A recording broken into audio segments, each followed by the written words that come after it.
Okay, does anyone else remember when we all stopped drinking out of plastic straws to save the turtles? And now that we need help, the turtles are just nowhere to be found. We ready to roll? Broadcasting live from the internet, it's Tuesday night, and this is the Panels on Pages podcast. Big boys playing with big toys. This is quality content. The boomers are into it. Hey man, I just show up. With your host, Lee Rodriguez. I am a visionary. Like, oh, you have a podcast? I'm like, no, that's not me. That's somebody else. Jason Knize. Yeah, sure. I'm not getting any vegetables in my diet. I'm just a thick boy. Jose Guzman. Is Jose on the show tonight? He says he's coming. It's like Elton John all over again, just minus the death threats. Kelly Harris. Reach your hand in your pants there, big boy. That's not me. I don't sound like that anymore. And our good buddy Mahoney. And Mahoney's here. What's up, Mahoney? We can do just glorious, wonderful things on our phones, people. No one's ever done anything like this before. It's gonna be massive. It's going to be great. I mean, obviously, I think it'll be great. And it's all killer, no filler. My seat's on fire! Your dick's so hot! Come on. It's so good. It's pretty good. It's there. It's reliable. You know what you're getting every single time. Man, I'm so glad you found us. You're all terrible people, and I'm glad you're my friend. Put that in the intro. That's really funny. Over 500 episodes, and you'd think they'd have the hang of it by now. It seems like the concept that would run its course very quickly.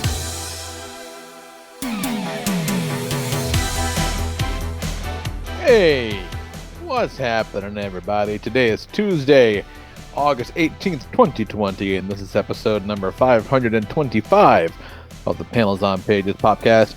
I'm your host, the Lord Reverend Lee Rodriguez, and joining me tonight, we got Mr. Jason Knize. No doubt, no doubt. Jose Guzman. Psychosocial. But it's Baja Men's who let the dogs out.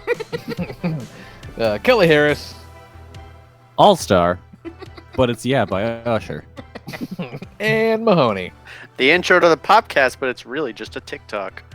It occurs to me that little bit of business we do at the beginning of the show is very redundant because it gives all of our names and our voices during the intro. But you know what? I'm not going to stop it, so we're still doing it. There you go. Put your hand in your pants there, big boy. There it is. Not me. I don't sound like that. I'm just a thick boy. Who else can remember their bits? Go. We can do glorious, wonderful things on our phones. I'm a visionary. Of You got a course. podcast, Lee? I'm not No, getting no, any that's somebody else. My seat's on fire. Your tank's so hot. I glued my fucking eyes shut. Classic. All I know about good. Firestorm is that his hat's always on fire. That's not even it. Classic But- lines. You know. That Close one, enough. that one where Oh, they man. went on the, the thing. Yes. Monk is God. Scooby-Doo. Goddamn right. Oh shit. All right, so I was in Texas last week. Yeehaw. That sounds like a fun place to go. It's so fucking hot. Like, Did you wear a sweet cowboy hat? baby Christ, it was hot.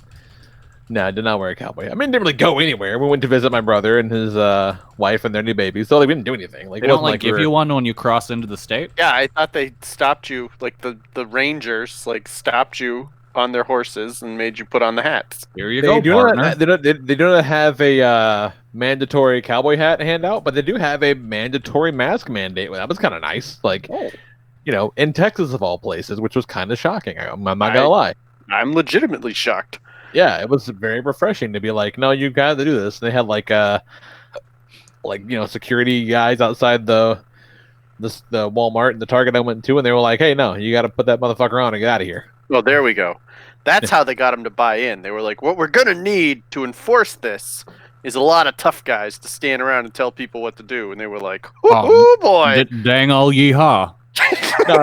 The guy that I saw was sitting in a folding chair outside reading The Hobbit, and would look and was like, But just kind of, to keep one eye on the Hobbit, one eye on the people walking in. To be like, hey, put your fucking mask on, you goober. I'm starting to think that nothing I know about Texas is accurate. Yeehaw, Bilbo. This was Fort Worth, so it's not like it's, fucking deep Texas. It's barely Texas. But it was 110 goddamn degrees. Deep in the heart of Bilbo. Deep in the heart of Mordor. It was so fucking hot, though. But, new baby is precious. Like, absolutely worth 24 hours in the car to go see a baby. It was wonderful. You don't have to lie about the baby. I do believe Nicole's not listening. You can tell the truth about the baby. a wise man once said babies are horrible people, and he's not sorry for saying it. Yeah. Stand by it.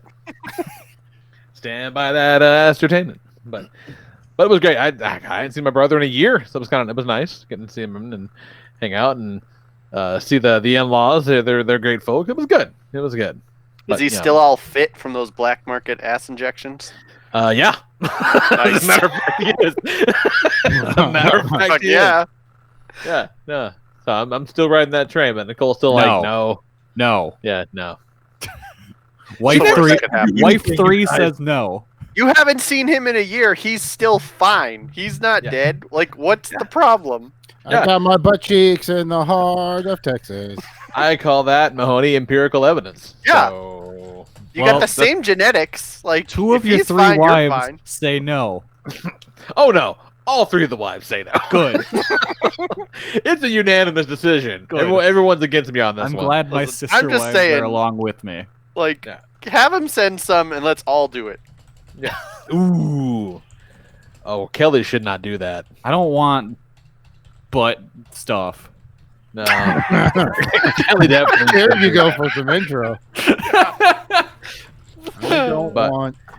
But at fueling stops when you get off or whatever, and if we were nearby, I would hit a target if there was one around, and nary a fucking turtle to be seen. But I gotta tell you, that stupid accessory pack will take the wind right out of your sails. Sure Oh, does. you buy one?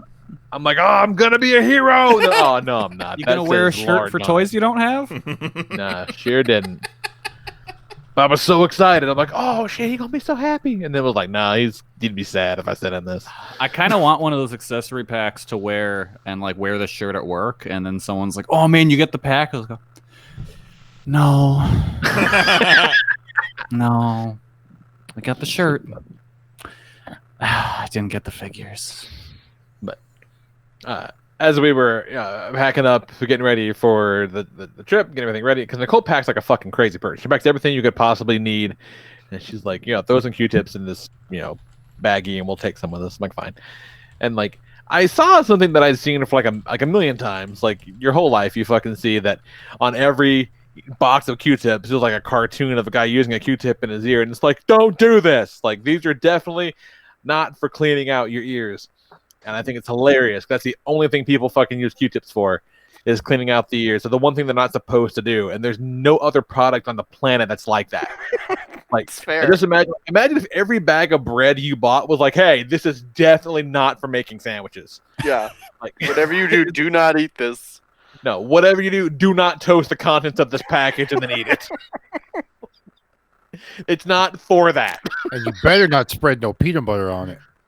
So fucking dumb. Doesn't make any sense. You put jelly on there, we're calling the police. Yeah, we will call the cops. Don't you fucking think about a fluffer nutty, you son of a bitch. That was so stupid. But what we watched, I watched my first COVID era UFC pay-per-view. We got the fights, and we watched that, and it was weird. It's just weird. All this stuff is strange when there's no crowd. And, like, there's no crowd, and the octagon is smaller. It was just very strange. But, Who champ is? Wait, why is the octagon smaller?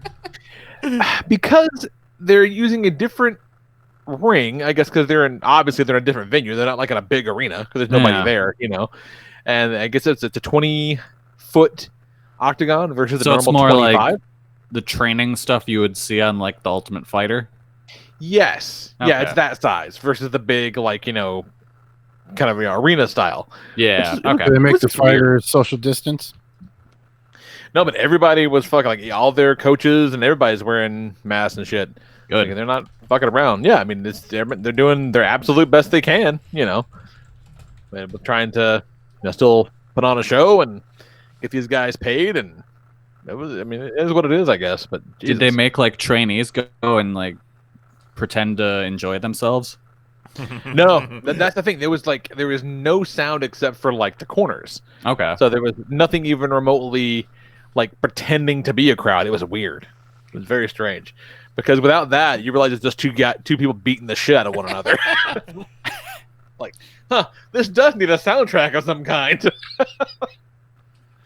really aware of what's going on without it.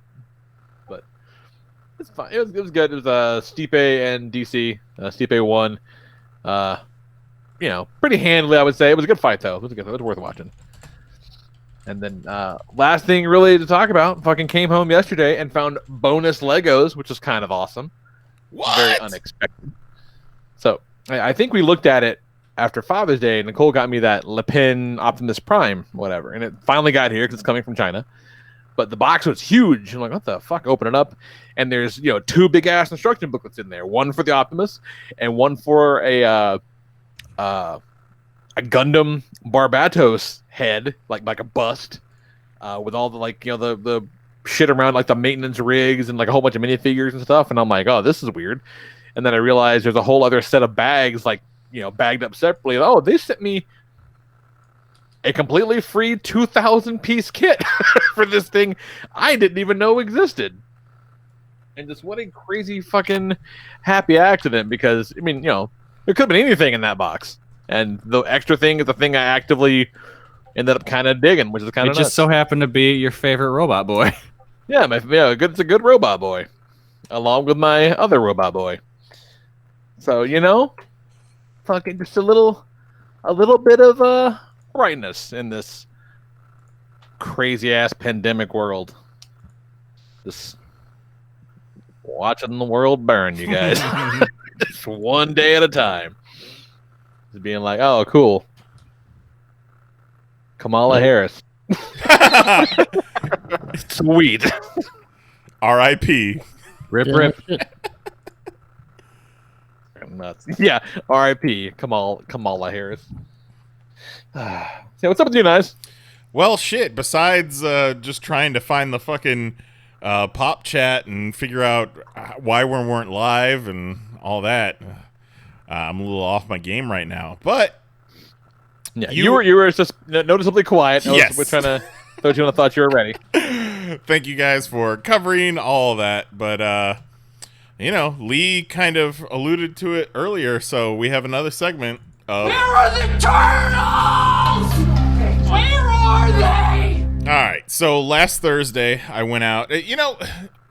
The more the weeks go by and the more I'm seeing the moves NECA's making, I'm less and less keen to go out and hit 7 fucking Targets and 4 Walmarts in a day. So, but I took the day Thursday to go out on my NECA toy hunt, and I'm in a Walmart at one point. I did find a Transformer for $0, so it wasn't all for naught. So that was super cool to find something on Zero's list. That's happy news. Yeah. See, little bits of happiness. I'm walking through Walmart at one point, and I see that I've gotten an email, and it's from NECA, which is interesting to me. And I see the subject heading, and it's NECA TMNT pre-order. I'm like, oh, this is interesting. So I open it up, and it says, pre-orders on previously released TMNT products. TMNT Cartoon Deluxe Metalhead and 1990 Casey Jones Mask pre-orders. And they said, if you missed out on the first release of these things, they will be available for pre-order through NECAstore.com Friday the 14th of August to Friday the 21st. And, So, why the fuck did you just say that? yeah, you got 1 week and then limit 2 per person. So I was still a little jaded about the whole situation. So I sent them an email back. I responded to their email and I said, so if shipping for Metalhead is $23, I and many other collectors are going to have to pass on this one. Just so you know, getting hit for $23 shipping every time a pre-order or on sale goes live is not acceptable, and I'm already looking for a way out of my NECA TMNT collection. Let me fill my cart with Metalhead, Casey Foot, April Foot, / Leatherhead, and $23 is well worth it. Not for one figure. I yield my time. Not too long after that, I get another email from NECA that's titled, "A thank you gift from the NECA store." It says, "Something for you. Hello from the NECA store. We are working diligently at NECA to offer the best experience for our customers. Currently, we are focusing on feedback we have received about shipping costs for our items.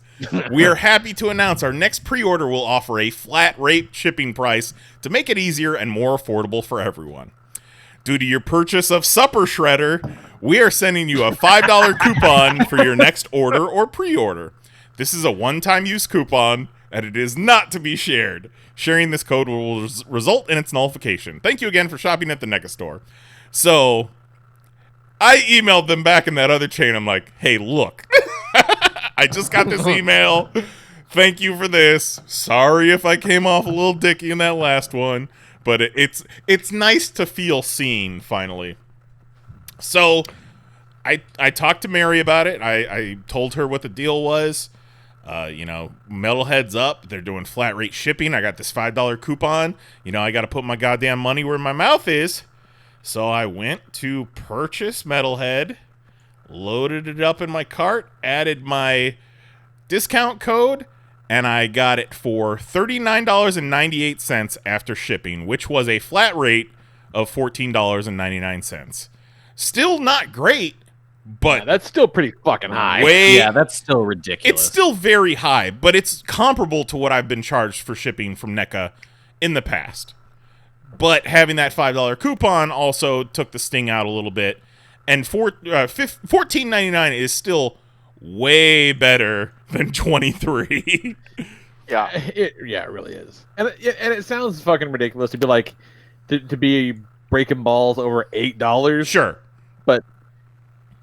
But I mean, shit adds up over time, and it's just a preposterous amount to ship a tiny action figure. Yeah. So crazy. And the fact that they keep doing these pre-orders one week after another, it's like, come on, guys. Like, but it seems like they're listening, maybe? You're looking at it being like, without having received fucking, figure number one, you're looking at being $100 in on shipping and handling charges. Thanks, Lee. I mean, that's fucking preposterous. Yeah. And I sent Knize a Pennywise accessory pack and a pop. Yep, a Guy Fieri Funko Pop because he's my and Oprah. It got to you. I sent it out Thursday. You got it yesterday. Yep. It cost me $13. Mm-hmm. Yeah, I've shipped a bunch of stuff in the past week, and the most I paid for shipping something was actually $20, but it weighed 5 pounds. Yeah. Right. Right. So. Yeah. No. It's not the post office making this number. It's fucking you guys. Come exactly. on. But all in all, flat rate shipping. They've listened. They're not going to be charging people $23 to ship things anymore. It seems like progress. Until Shark started getting some rumors that this pop culture site is starting to cancel Super Shredder orders. And then just for shits and giggles today, I think I saw someone in a NECA Instagram post comment about Australian orders and pop culture orders. So I just did a little digging on Target, and I found this tweet from Eddie, new from Hasbro. Update. Okay, so it seems NECA and Pop Culture, Eilon, blaming each other on this now. I have now had my order canceled. Hopefully NECA Toys will at least open up international store again for Aussie, New Zealand fans at least. So there allegedly some correspondence between Eddie and someone at Pop Culture saying that it was NECA that pulled the product from them, canceled all their orders. They had solicited this product. They had a quantity confirmed in good faith, put up a pre-order, and then NECA canceled everything. And then correspondence with NECA that says, we apologize for any inconvenience. We never confirmed that Pop Culture would be receiving Super Shredder. However, we want to make sure all customers are able to purchase this particular item, so we will send you a link to be able to order the Super Shredder at MSRP, and it will ship before the end of the year. None of us in the Population Pop Discord have gotten a cancellation yet, but it's not looking good, I would say. Yeah, nor have you gotten your magic get your Super Shredder link. Well, I mean, I got the coupon. Right. Yeah, so it's very possible that none of those Pop Culture orders of Super Shredder are going out. But like I said, it's very possible. It means they could be doing another pre-order on it. But it's all just very fucked up. It's like... And NECA has been radio silent for the past week.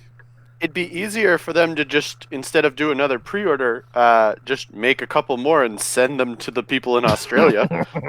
No. Well, You could just, that means they have to make fulfill more the than order 5. that the other people made, and then everybody would be fine, but whatever. No. So what happened first? I get Super Shredder from Australia, or I get Australian Pink Floyd. They're gonna send you from Australia. You're gonna get Supper Shredder, and he's gonna be delicately eating pasta with his wrist blades. Juggalo John in the chat accusing too many of you motherfuckers letting it slip. They got too many orders from you nerds, implying that, me going around Twitter being like, hey, you could get it here for as much as you could get it in the US. I'm sure that didn't sit well with NECA. And it could be just a matter of, why are we sending all these fucking Super Shredders to Australia that are just going to be sent back to the US? Why don't we that's their fucking fault. Why don't we just Because cancel all of those? the fucking shipping, NECA. Like, yeah, but they're thinking, so we could actually get all of this money from people instead of selling it wholesale to these Australians. All people want to do is give them their money. really? I think it's very clear that NECA is not concerned about getting all of the money people are willing to give them. Not at all. They just want a small part of it. Like, it's fucking nonsense. But you guys, NECA is just so sweet when we're alone. They try to create this inflated demand by oh no, there's only 100 Super Shredders, you better hurry. And it's like, if 300 people want a Super Shredder, you can get all 300 of them to pay you. This isn't a fucking concert or something. You're not gonna run out of room. Just make as many Super Shredders as people want. NECA's like, no thanks, just a hand job. Yeah. Juggalo John in the chat says, when you have an in, you keep it close to the vest. And I'm like, I was just trying to help my fellow man and also rub it in NECA's face. So I'm sorry. Crazy. I cannot believe we've been talking about this for a month. It's fucking preposterous. Yeah, I think they may actually listen to the show. Forget about you. I think they might listen to the show. God damn it, Randy. Every week I put NECA in the search tags. Yeah, I think so. I think they're doing it. It's so fucking crazy. By the end of this, I want NECA or Pop Culture to at me and be like, this is on you. NECA, I know you're listening. Just sell more toys. Yeah. People will buy them. Oh, no. Can't do that. No. What are you doing? What are you doing, Tuss Molly? You silly boy. No. You think everything can be fixed by just making more? What are we gonna do next? Make more money? What am I supposed to do? Meet my demand? No. Give more jobs? What do you want us to do? Lose money on these $30 action figures we're selling? What do you think? Oh, affordable shipping rates? Affordable. Maybe that was their plan all along. They're like, listen, if we can sucker these assholes into paying $22 shipping for 6 weeks, then we can really charge them $15 and they'll think we're giving them a deal. Yeah. You know, silly. Because we're going to be $100 in per nerd on shipping without sending them anything. Yeah. It's like when you want a midnight curfew, so you ask for 1, and then you're like, all right, how about midnight? You know, they just wanted $15 in shipping, so they charged you $22. Now, see, And they're like, we'll just keep charging it to them until somebody says something. if they would have charged $15 shipping from the start, I wouldn't have batted an eyelash because I paid $15 shipping before from them. But they wouldn't have made all that extra money. It's true. $8 a pop. Darwin in the chat says that Amazon shipped a 67-pound package of tools for free with Prime. Yeah. Sounds about right. Amazon at one point was shipping like safes. Yeah. Like they were like delivered by like a moving company. I mean, you and it can't was really free Prime shipping. You can't really compare a company like NECA to Amazon because Amazon is fucking worldwide, and that's nuts. But the fact that I was able to ship something that was $5 for less than $23 says a lot. Mr. Worldwide. You beat me to it. I had it waiting. I didn't want to interrupt them. But yeah, thanks to Kelly, I got that Guy Fieri Funko Pop and the Pennywise accessory set, which comes with a little storm drain with a little, it's like a bust of Pennywise that peeks out. And I never put two and two together until I had it in hand. And I've got Casey and Raph sitting on my desk, and I was like, well, I could fucking stand Raph on top of this thing and just have Pennywise sneaking out, and it looks awesome. It's pretty cool. It does look good. I'm surprised Kelly didn't get you the special Pennywise set that comes with all the kids running a train. Yep. Oh, choo-choo. That's a custom one. I'm working on it as we speak. Perfect. You just ruined Christmas. Yep. Kelly just sitting at his desk, carefully hand painting a bunch of kids fucking. Yep. No, don't say yup. They're unpainted, and then I send them to Lee to paint. Oh, okay, that makes sense. He does. Lee, No, Kelly, you paint them, then you send them to Lee. He paints them slightly different colors. Lee, I need you to get the right color red for this child's erect penis. No, I'm Put so that glad in the you. intro. I'm so glad you cut out there for a little bit. We'll go from demonetized to arrested. Hey, Lee. Kelly, This is unrelated to anything. okay. I'm on that the bootleg Lego website. Yeah. Your Barbados head is $63. No shit. Yeah. They just sent you that shit for free, huh? Just Yeah. for nothing. I'm not mad about it. That's a happy gift. They do have like full like RX Gundam kits that look Did it kind come of with a cool. card that said, "Thanks for being thankful"? Thanks for being cool. We know this took a long time. You're welcome. Yeah, but yeah. By the way, Nicole told me that it cost her $50 to get that shit from Japan. So that's the cost of 2 metalheads, and it went around the world. Those stories seen some shit. Yeah, especially now. Yeah, I was kind of excited for my World Traveler Super Shredder. It's like, should I, when I talk as Super Shredder, should I have an Aussie voice? Because that's where he comes from. I don't. There's so much. I just imagine Going to dine on turtle soup, eh? you get Super Shredder out of the package, and he's got all those stickers all over him, like Bugs Bunny's suitcase. Yeah. Cucamonga? What? Should have turned left at Albuquerque. What's up with that?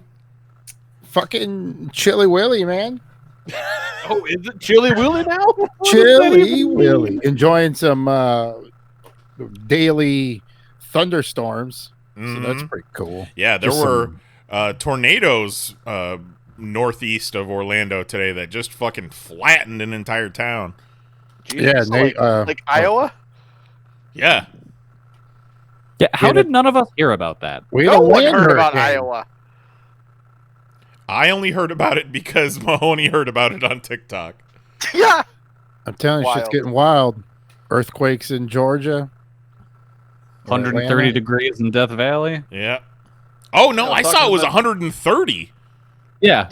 Oh, okay, I thought you said 103. My bad. Oh no. Well, talking to my brother over the weekend, and it's like, you know, shit's fucked when the like everything is so fucking crazy right now that the Pentagon was like, UFOs are definitely real, Yeah. and nobody gave a shit. Yeah, No and one everybody was cared. like, "Shut up! We don't have time for that." Yeah, we'll come back and talk about it next year. Not right now. Shh, we I ain't got got time for I this. got to figure out what a WAP is. Get out of here. Yeah.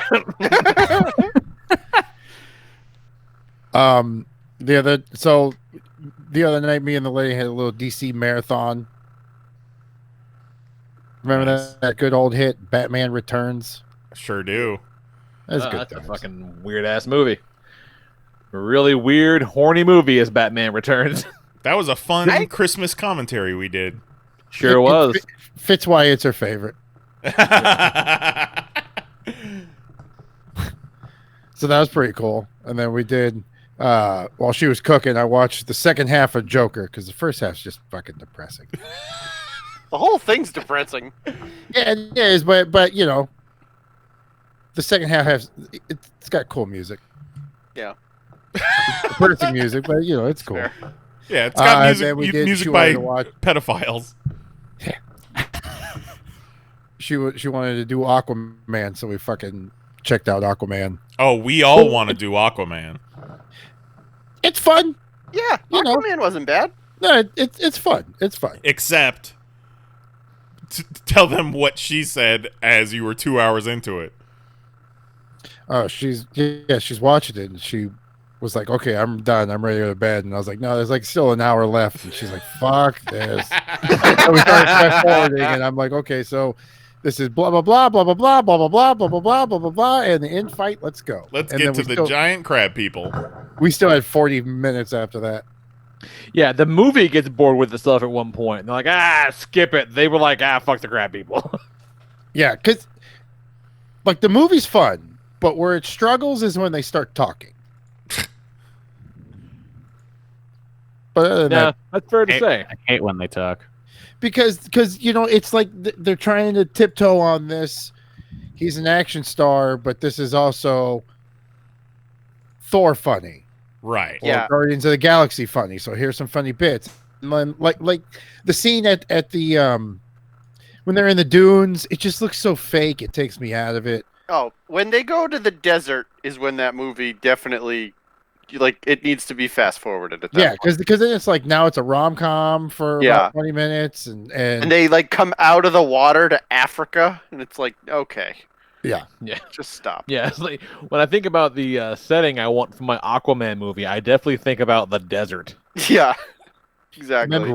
Great choice. There was that scene where they were training, which looked great until they had that talk, and it's like this weird push in on William Dafoe and a weird push in on the kid, and he's obviously not at the scene. So this is months after they shot that beach scene, and they're like, "We're not paying for you to go back." William's like, No, I think I could give that scene more. We should go back to the beach." They're like, "No, green screen, motherfucker." What's his name, Jose? You know. Homeboy. Oh, boy. Billy Defoe. Billy D. Defoe. It's Willem. Willem. Willem. Yeah, but you know. I Willem, thought he called him Willow, Liam at one point. beets, tomatoes. You know. Beats tomatoes. What? Willem Dafoe's new name, Beats Tomatoes. Yeah. That's what he checks into hotels as. Yeah. So One today, sweet for Beats Tomatoes. somebody came over today to watch some basketball and brought some presents. It was me. And then they beat some tomatoes. The man got me Destro, which goes back way back. to the way back time. We were wee lads with the world ahead of us. We didn't know what a COVID was back then. But we're in college, and we had to do a video project, and the project was Destro was running for president, and he was being interviewed. So we used a Destro figure, Knize's Destro figure, and then shot him in a chair, being interviewed by my girlfriend at the time, and then we made a bunch of like Destro for president posters and stood on the side of Kirkman and shot a sign of everyone, you know, trying to flag down, just the regular go this president on this sign. And then we shot a scene where somebody was pretending to be Destro waving his hand out of a car as he was being ushered away. And the teacher did not like it. Oh. Well, the teacher didn't like it when Jose played with toys at all. Because there was another thing Jose did with those like giant, remember those giant Ninja Turtles? They had a bunch of those like just laying around our school for some reason. So and the project was go around the campus, find something and use it and tell a story. And I found 2 fucking Ninja Turtles and I shot a fight scene. And he was like, what is this? It's like, it's fucking... So what you said to do? He shot news and he just couldn't understand ideas. Newsy, huh? Yeah. And that not... I wasn't going to school to fucking shoot news. Yeah, you weren't a little newsy boy. What were you supposed to find on your campus to shoot news with? You know, like. Well, it wasn't even a news project. No, it wasn't news. It was just Yeah. walk around and find something and tell a story. And But what did he want? Like a plastic bag blown in the wind? Like, you know, Who knows? he wants you to That's the like most beautiful uncover thing a I've ever seen. conspiracy? Like, here's a fight scene. yeah. And the one thing he could grade me wrong on was I did fuck up on, when you shoot one character, like dialogue back and forth, you're supposed to shoot over one shoulder, and then when you go to the reverse, it's the opposite shoulder. The 180-degree line. I fucked up and I know shot that the from same shoulder. TikTok. Yep.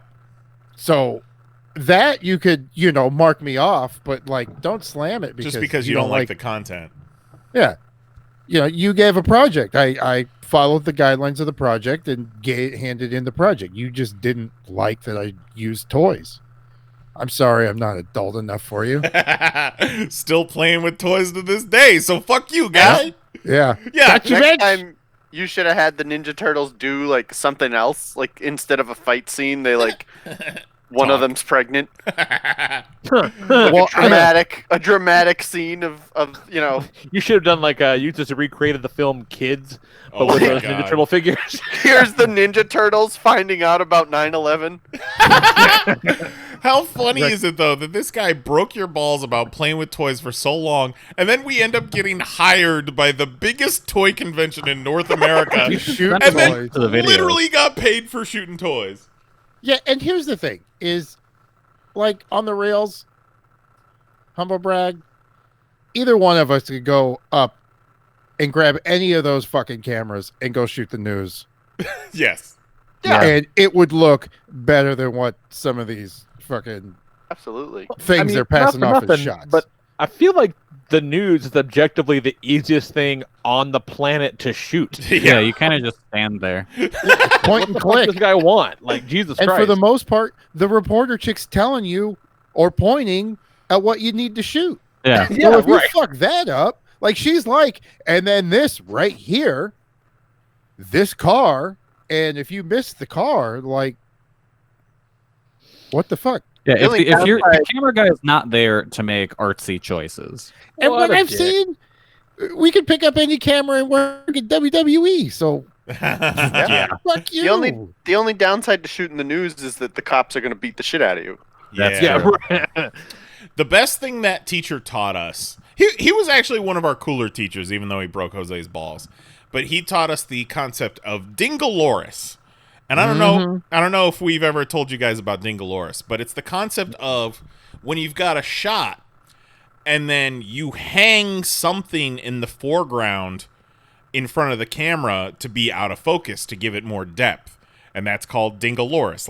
Like you hold a branch kind of off to the side of the frame so it's in the shot, but it's not the focus of the shot, and that's Dingaloris. Sure. Interesting. We still use Jeez. that word to this day. He said ding. Yeah. But yeah, I found one Destro at Target today, and Jose had just talked about kind of getting into this line, and he's got history with presidential candidate Destro, so I figured it would feel better gifting it to Jose than it would be having it for myself, and I figure I'm out looking for toys more than he is, so I'm more likely to find a second one. and it was much appreciated. They're pretty cool. It's beautiful. They're pretty cool because Joes were my fucking jam. I love GI Joes. I would build Lincoln log houses so that I could have somebody get kicked and crash through the fucking wall, Hell and yeah. the wall comes down. Like, I fucking love GI. I spent more time with them outside building where I wanted to play than actually playing with them. But it was just as fun. The whole process was goddamn amazing. So it's pretty cool to see them now, and he looks good. Like, the necklace is a necklace. It's an extra piece, yeah. It's not part of the mold, so that's fucking cool. Nice. His belt and hip holster for the gun is a plastic hip holster and belt, so it's not part of the mold. So it's cool to see that kind of attention to detail where that's it's not just the mold. And the necklace can actually move. For all the misgivings I've had about the designs, Destro is updated, but it's unmistakably Destro. Yeah. It looks updated, but it does not look like it's not Destro. Yeah. This looks classic, fucking straight black, pimp collar, straight shot. Well, pimp collar, shot baller. It doesn't fit. Doesn't work. But you get the gist. Imagine it worked. In a world where fucking GI, and he comes with like a briefcase that you can open. It's got like a computer and some fucking money. 2 sweet ass guns. In his head, the paint job on that's pretty good. I'm looking at him from across the room, and he definitely has a shine to the silver. It's not just like a flat silver. They did good, and he's got pupils. They gave him two little blue pupils because you sometimes like those little details, those little paint job details don't make it from the picture of this is what the figure is to this is what I just bought. Well, they're doing the face printing on all the Hasbro toys now, so that was probably just a machine painting those pupils at this point. Hey, either way, they're there. You know what I mean? Like, I'll take it. Well, whoever's fucking machines are going to end up doing everything. Why not make us sweet ass toys? I mean, it's end times. Give us a cool Destro. Yeah, maybe NECA needs a few machines to kind of get things running a little bit better. Baroness, I'm like, in a world where these were abundant and I could choose which one I picked next, Baroness would have to be the one. Because I can't leave my boy with blue balls hanging. Right. In the G.I. Joe world with no companion, especially when he has a companion. And that Destro is real sexy. So you get a sexy ass Baroness up against him. Oh man, you're gonna do all kinds of dirty things with those action figures. Yeah, because them hips got some good motion. Yeah.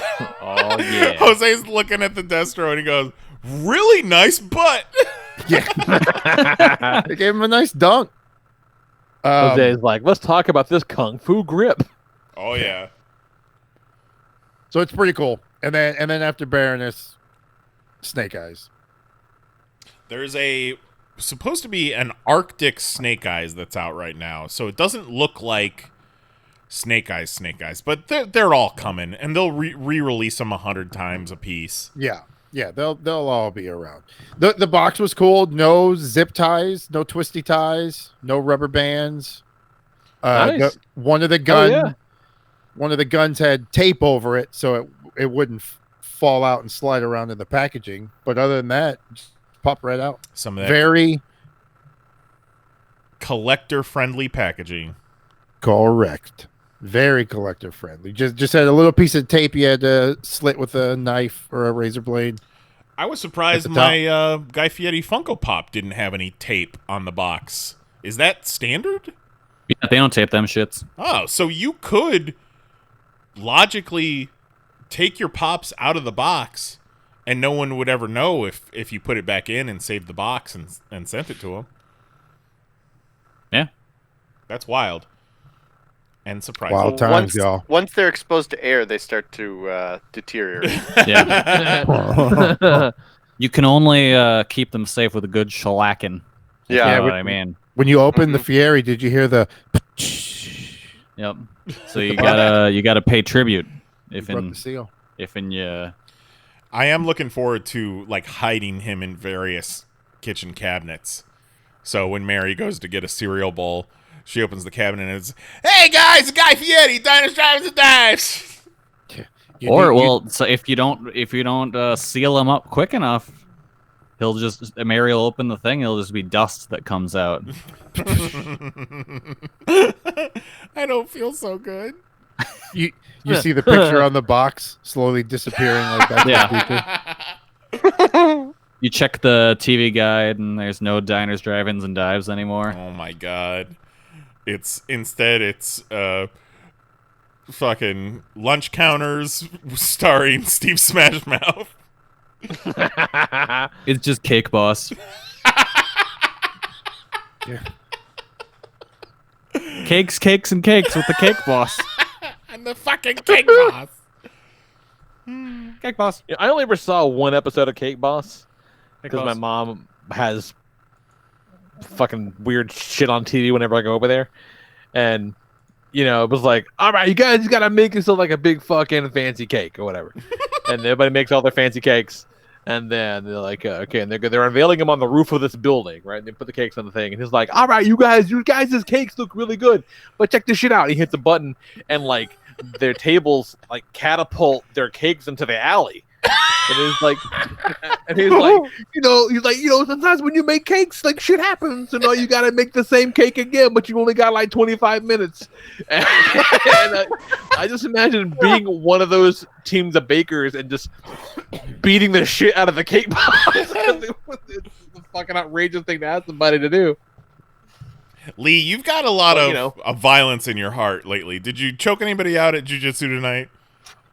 I choked a man nearly unconscious with a bow and arrow choke today because he didn't want to tap out. Nice. It was kind of awesome. Highly recommend if you get the opportunity to bow and arrow choke someone just to the bridge of consciousness. Or launch someone's cake into an alley. Yeah, so they'll put it down on a table with a rocket pack. Yeah, like I'm not gonna say that if I had the opportunity to launch, 6 cakes into an alley with the push of a button, that I wouldn't do it. It was just a dick move. I really just want to believe when he was like, check this out, zippity-doo! And they just go flying. He's like, oh man, those cakes sure do look tasty. Yoink! The best would have been if now your cake's just garbage. Oh, you got Cake Boss. No explanation. He just walks off set. Oops. Yeah, that's how the show ends forever. Yeah. Cliffhanger. And scene. We'll be back, question mark? Yeah, fucking hate the Cake Boss. Put that in the outro. Either way. What's going on, Kelly? Fuck these cakes you made. Nothing really. What was on that 15-foot high stack of shit you sent a picture of us? Like, what the fuck was all that stuff? That was Pops. Pops and so comics. much stuff. So much stuff. So many fucking Pops. So we got our shipment in, and the skid was about a good 2 feet taller than I was. A lot of shit. Had to carry a bunch of boxes. It was too many things. Looks like that friend of ours who's moving. Yeah. Yeah. That Spider-Man was cool, though. The Spider-Man was cool.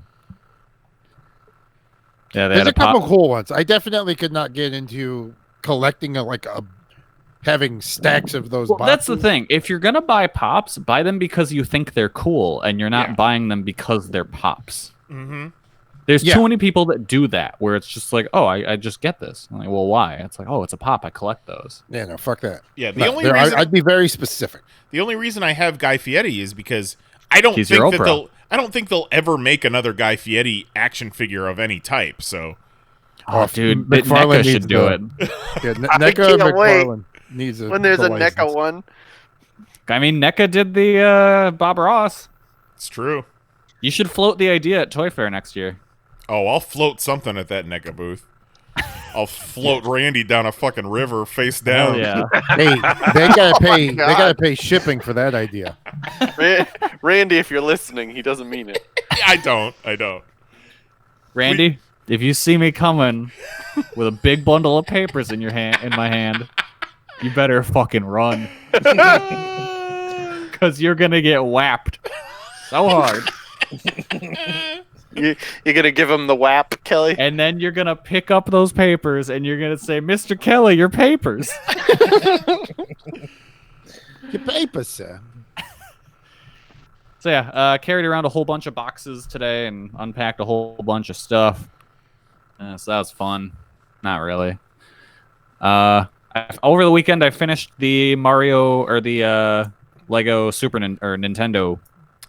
With the TV rotating. The TV, yeah, the TV is fucking cool. So what is it? Is it cool. Like it's like a rubbery? How does it work? Explain this to me. So they gave you these pieces. I've never seen them before, but they connect together. And it essentially makes a chain. And then you build on top of two of those chains. And then you lock it all together. So once you got everything laid out, then you put down the colored tiles to make Whoa. Yeah, we call those BIPOC these days, Kelly. Oh, okay. Yeah, come on. Sorry, my grandpa came out. Oh, your grandpa's showing. You put down those tiles, and then you make the video game scene, and then you lock it together on the sides, so you get an oval shape. And there's like two tongy things that you hook them onto, and you put it in the TV set, and then it hooks up to all the gears you've got, and you can turn the lever, and it makes the thing move. Wild. That's awesome. It's very cool. And the Mario just moving. It moves on its own? It jumps on its own? So the Mario, it's got a thing on it where it looks like a suction cup, but it's like a hard plastic. And it just basically skates along the course. Nice. So there's things that are raised, so it'll ride up those. Okay. And it makes it look really like cool. it's moving on its own. Age of Wonders. Yeah. Yeah, it's brilliant. I can't imagine getting Legos and being like, I'm going to make this. just having that idea. I can't imagine just how your brain can process that. We were talking about Legos today, and Jose's like, I just want to get like a set of Legos. I don't want like a box to build like a BB-8 or an NES. Like, I just want a set of plain Legos so I can build whatever the fuck I want. That sounds cool to me, but then what I do is I just build like a square. Yeah. And I'm like, wow, I fucking suck at this. That's fucking square, bro. I think the difference between like a professionally made Lego statue or whatever and whatever you would make at home with your own set of Legos is the difference between you playing with an Etch-a-Sketch and then that fucking guy at Toy Fair playing with an Etch-a-Sketch. Yeah, exactly. Pretty much. Yeah, that's one of the things about the ideas sets, right? Like the Lego idea set. So like the Voltron was one, and the Friends, DeLorean and whatever. And so, because those are the ones that are submitted online by the people, and then they make them into real sets. They always include like a little interview or whatever, and then kind of talk about the design process and all this shit. And I'm just like, oh, cool. So I'll never be as good at anything as this guy is at being like, this is how I want to make a Voltron out of Legos. Yeah. Yeah, I just Fucking crazy. my brain doesn't work that way. I can't see bricks and then like, oh yeah, this is this. Yeah, no, I need step-by-step skill set. instructions. It's been a while. I haven't free-formed any Legos in a long time. That used to be my That's why jam. I fucking hate puzzles. That's what it is. That's why I hate puzzles. That's exactly what it is. Yeah. Because there's no instructions, there's no process to it. Fucking chaos. Yeah. Yeah, no, I don't like it. Speaking of which, update: Jose and No Names have still not finished that puzzle. Well, Yeah, they're never no gonna shit. finish it. Because it's all blue right now. It's all blue. You know what you got to do? This is what you got to do. I do a lot of puzzles. I used to do puzzles at work. We have a table. We sit in this space with all these seats and a couch and all this fancy stuff, and we have a table in the middle, and we always have a puzzle on one of those, and when we're like brainstorming or chatting, we'll work on the puzzle. When you get to this point where it's all the same color, group it by shape. Like, because you got You got like main puzzle shapes, you know? We've been that route. She shaped it. That's the way you got to do it. And then you just go like, oh my fucking spot idiot, by I've done spot. that, Mahoney. Be like, I need, the one that looks like a person. Like, which one of these shapes that I have that look like a person is the one that's going to fit here? You'll be through it in no time. We got to work on it at the right time of day because the lighting, the lighting situation in our place is not great. And no, it doesn't matter anymore. It's all blue. Who cares? Yeah. You're just looking at shapes. Yeah, you could Forget do the it. that's what I'm saying, but it's so dark in our living Ray room. Charles could put together that puzzle. Jesus. Do it with your fucking eyes closed. Yeah. All right. I'll fucking Jose Wonder over here. I'll At this stop point- making excuses, and I'm going to get back on it. Yeah, at Do this it. point, your brain and your eyes are your enemy. Right, right. All you need are your hands. You almost need to close all the blinds and turn all the lights off. No, Yep. fuck that. I'm going to close my eyes. Yeah, that too. Yeah. Close your it's eyes. like the G.I. Joe movie when what's her name, Jinx or whoever, like wants to get in the fight with the guy. Yeah. Put your When he gets blindfold to, on and do it. when the RZA shows up and he teaches everyone stuff about kung fu. I'm going Jean-Claude Van Damme and You're the kickboxing. RZA. You got not this, kickboxer. You got this. Blind kung fu master Jose. Blood I mean, sport. I've I'm seen going crazier blood things. sport. No. Watched a good chunk of kickboxer over the weekend too. Thought it'd be Nice. Jose. Somebody throw salt in my eye. Let's fucking do this thing. Mahoney, what have you been doing? Oh, Kelly. So I'm Lee now. I'll allow it. last Kelly week, said, let's or get this maybe show week, going. I don't know. Recently, it was about 4:00 in the morning, and I said to myself, who needs to just be dragged? The fans of Todd Crisley need to understand. I that was you really have- concerned where that was going, Mahoney. you have to wear a mask. Like, you just have to. So I made myself a quick little Todd Crisley meme that says, people who don't wear a mask want to suck on your fingers. And then I said, you know what? I'm gonna pay to advertise this post. So I went ahead and I invested $3 whole.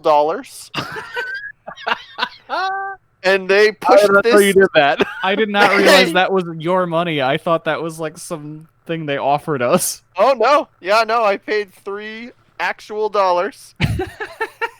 for a 3-day ad push, and I said, I want you to push this thing in the face of everyone who likes this page, all of their connections, and show it to them on Instagram. So that anywhere they went, it was Todd Crisley saying, people who don't wear a mask want to suck on your fingers. And let me tell you, Oh my it worked God. great. It worked great. We got 500 extra people from the $3. 500, Decent return on that investment. right?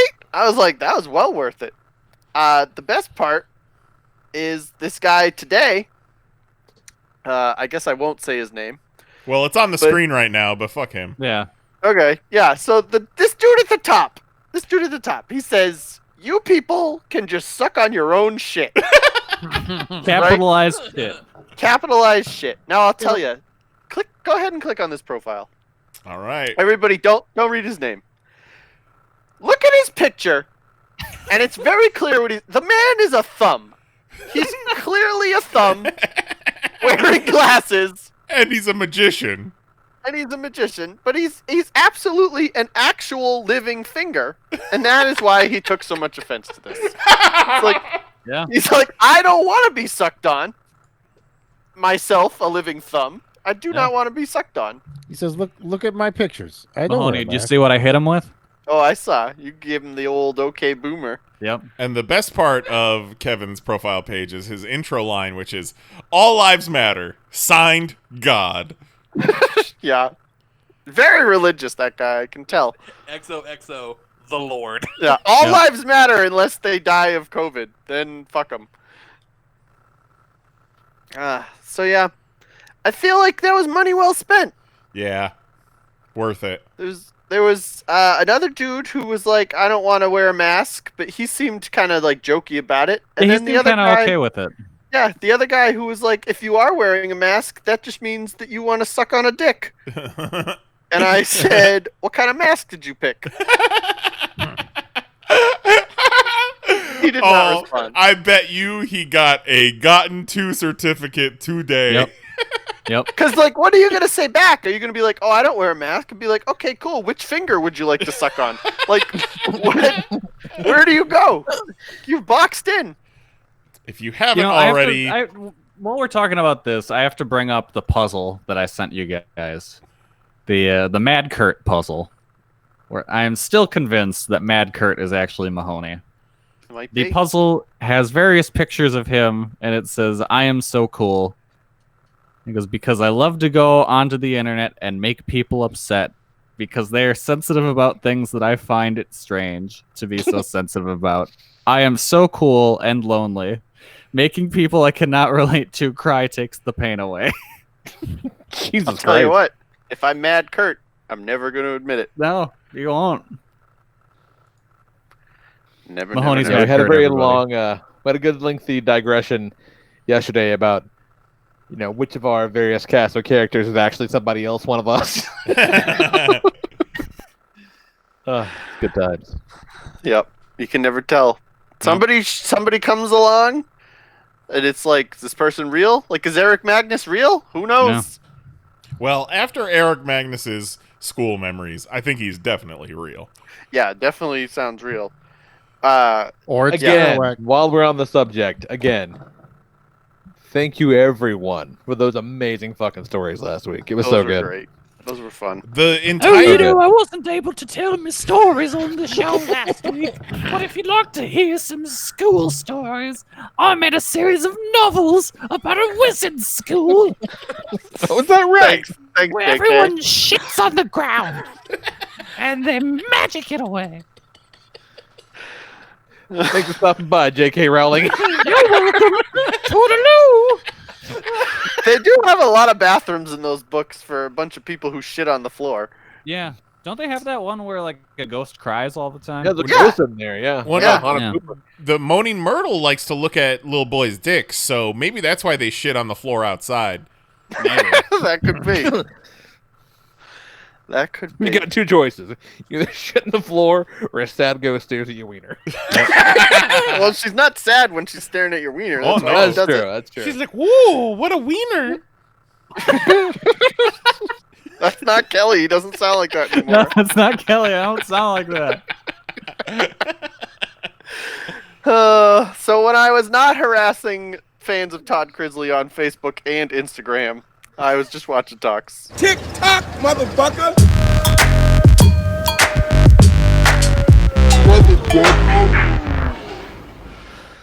Lee, I think you're really going to like this one. What this is going to do here, what this TikTok is going to do, is this is going to establish for us a new tradition that we have Stop not you yet right had. now. Real quick, in case you want to know. One, you should watch. You got to turn your video for this one. Go to YouTube. And if you want to see more great content from this user, just look up Coochie_Goblin on TikTok. Yeah, what could go wrong? Yo, cut the music, cut the music! What? It's 10:22, you already know what that means. Oh my god. Quirky bitch hours.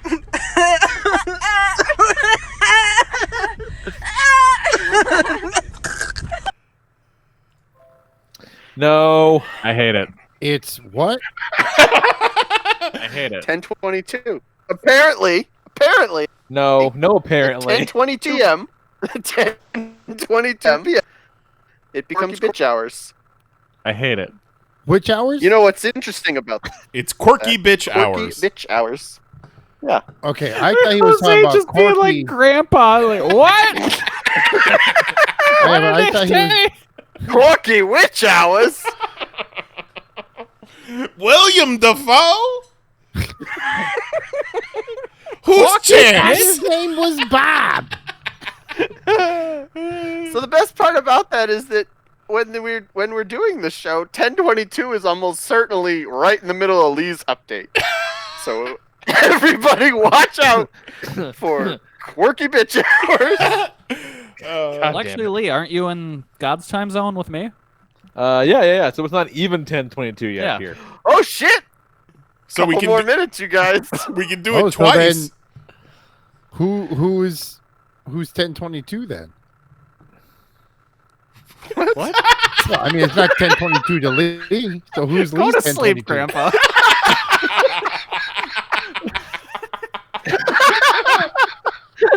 No, what I'm saying is in our world, 10:22 is Lee.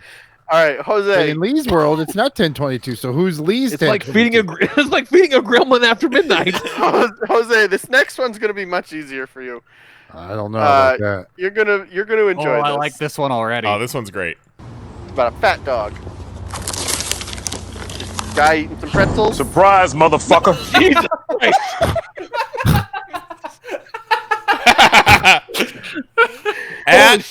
At fat.labrador on TikTok. Oh, Do it again. That dog crossed a lot of ground. Surprise, motherfucker. There's 100% a cut in there, but I still totally. appreciate it. Oh yeah. I like that one a lot. But I'll ride with you on that journey. That one made up for the first one. What? The, you don't the like first one I was not a fan of. You don't like quirky You don't bitch like hour? quirky bitch No, hours? I don't. Meh. Stop it. Both of you. Go to All right. sleep. So, one of the worst parts about doing these TikTok videos every week is that, like, TikTok dances is a big part of TikTok, but I can never share any of the TikTok dances because they all, of course, use music, and I don't want to use music because I don't want to get us demonetized. But now, this dude No. Fucking damn it. is doing one of the famous TikTok dances, but with no music, Lee, so we can finally watch it. Some asshole. Turning around any minute now. See if you can guess what song he's dancing to. Oh no. I hate everything about this guy. Oh, what's he doing? Nope. I hate that guy. Is it the Down syndrome song? It is not the Down syndrome song. Lee, what would your guess be? I wouldn't know where to begin. Is there I something? can tell you- Do they do something called the Jabberwocky? They do not do anything called the Jabberwocky. I can tell you it is not by Trap Bunny Bubbles. Oh, thank God. That was my next guess. Something what? by the Spice Girls. He's dancing, of course, to Shake It by Metro Station. Is he okay? No, definitely not. He looks like This he's in man pain. Fully talked. He's great. I follow. Fully talked. He's wonderful. He does the same dance over and over and over again, but always slightly different. Cool. So, Lee, That's fucking neat. if you are in the market for cute new things you can call Nicole, I think I this used to talk have will that, help you out. I used to have that life fixture till I replaced it. I thought you were gonna say I had that shirt. Cute names to call your girlfriend. Baby, princess, lemon cardboard, sugar tits, and you have to say it in that voice. Megatron, Mesopotamia. Homie? I like Mesopotamia. Yeah. I have definitely called my wife one of those things. Megatron. Megatron. Yeah. Nope. Definitely Megatron. Sugar Definitely tits. not Megatron. Did you say it in the voice? And in Lee? that voice. It was 1000% with sugar tits. Oh, and You it gotta has to say be it in the that voice. No one's ever said that not in that voice. Yeah. Yeah, that's part of it. You're like, let me give you my Energon cube. I call my wife sugar tits so much that when I type the word sugar into my phone, it assumes the next one's gonna be tits. It's like, should I finish this sentence for you, my lord? Oh, So romantic. Speaking this is of the recipe. autocorrect. yeah. Speaking of autocorrect, apparently there was Fulkersons. there was some like newspaper writer who has gotten suspended or fired from his job because he put out a tweet and he was trying to type Nuggets as in the Denver Nuggets. Oh no. Oh yeah, and he pressed send. no. So the tweet in question wasn't at all racial. It was just the weird autocorrect. But it begs the question, how often does that guy type the N-word? Yeah, right. But at the same time, how often is Jose typing Fulkersons? Which I don't understand because never. Yeah. Big old Fulkerson. But it's like, no. You can't call somebody fucks. Those damn You must have meant Fulkersons. Not in this climate. All right, this lady has a really interesting observation. You got to listen Why have I carefully. never seen a British person speak Spanish? Like, why oh, lot. What the fuck? Why? Personally, I've never seen a British person speak Spanish. Yeah, I can't say I have. Yeah. I'm not I've sure seen that an they Asian, and it blew my fucking mind. can. Really? The Chinese buffet near my old house Yeah. back in the day was run by Asians, obviously, but the area was a Spanish area, and she fucking spoke Spanish. So when goddamn, customers were in there, she'd just be speaking to them in Spanish, and it's like watching the weirdest bad kung fu flick in real life you've ever seen. It's blows your mind watching it. That's very strange. I couldn't even handle this. I wouldn't be able to handle that. All right. We all know how I feel about birds, right? Birds are absolutely terrifying. Yeah. Seagulls are rats of the air. I don't know why you would mess with a bird ever. And I certainly don't know why you would dig a hole, lay down in that hole, cover yourself in towels, and then catch a seagull. What? No! Mom! I caught a seagull! Oh my god, let it go. Oh no! I don't like that at all. You that burn crazy that bitch blanket. that bitch had a brush with death and doesn't even know burn it. that fucking towel. Oh my god! So if you weren't And this is how COVID mutates. if you weren't paying close enough attention, she is like underground, laying in this hole at the beach, covered in towels, and the other person is throwing chips on the towels. And the minute the bird lands, they scream "now!" and she just flings up No! and catches the bird. Mom! I caught a seagull! Oh my god, let it go. The mom's like, I "Not think I funny." would be less upset at that if like she was trying to catch a running chainsaw. Like that would be less scary somehow. Jesus. Is that the zucchini girl? Maybe, I don't know. I don't think so. She's but like, it might be. yo, Yeah. Yo, Mom, I caught a seagull.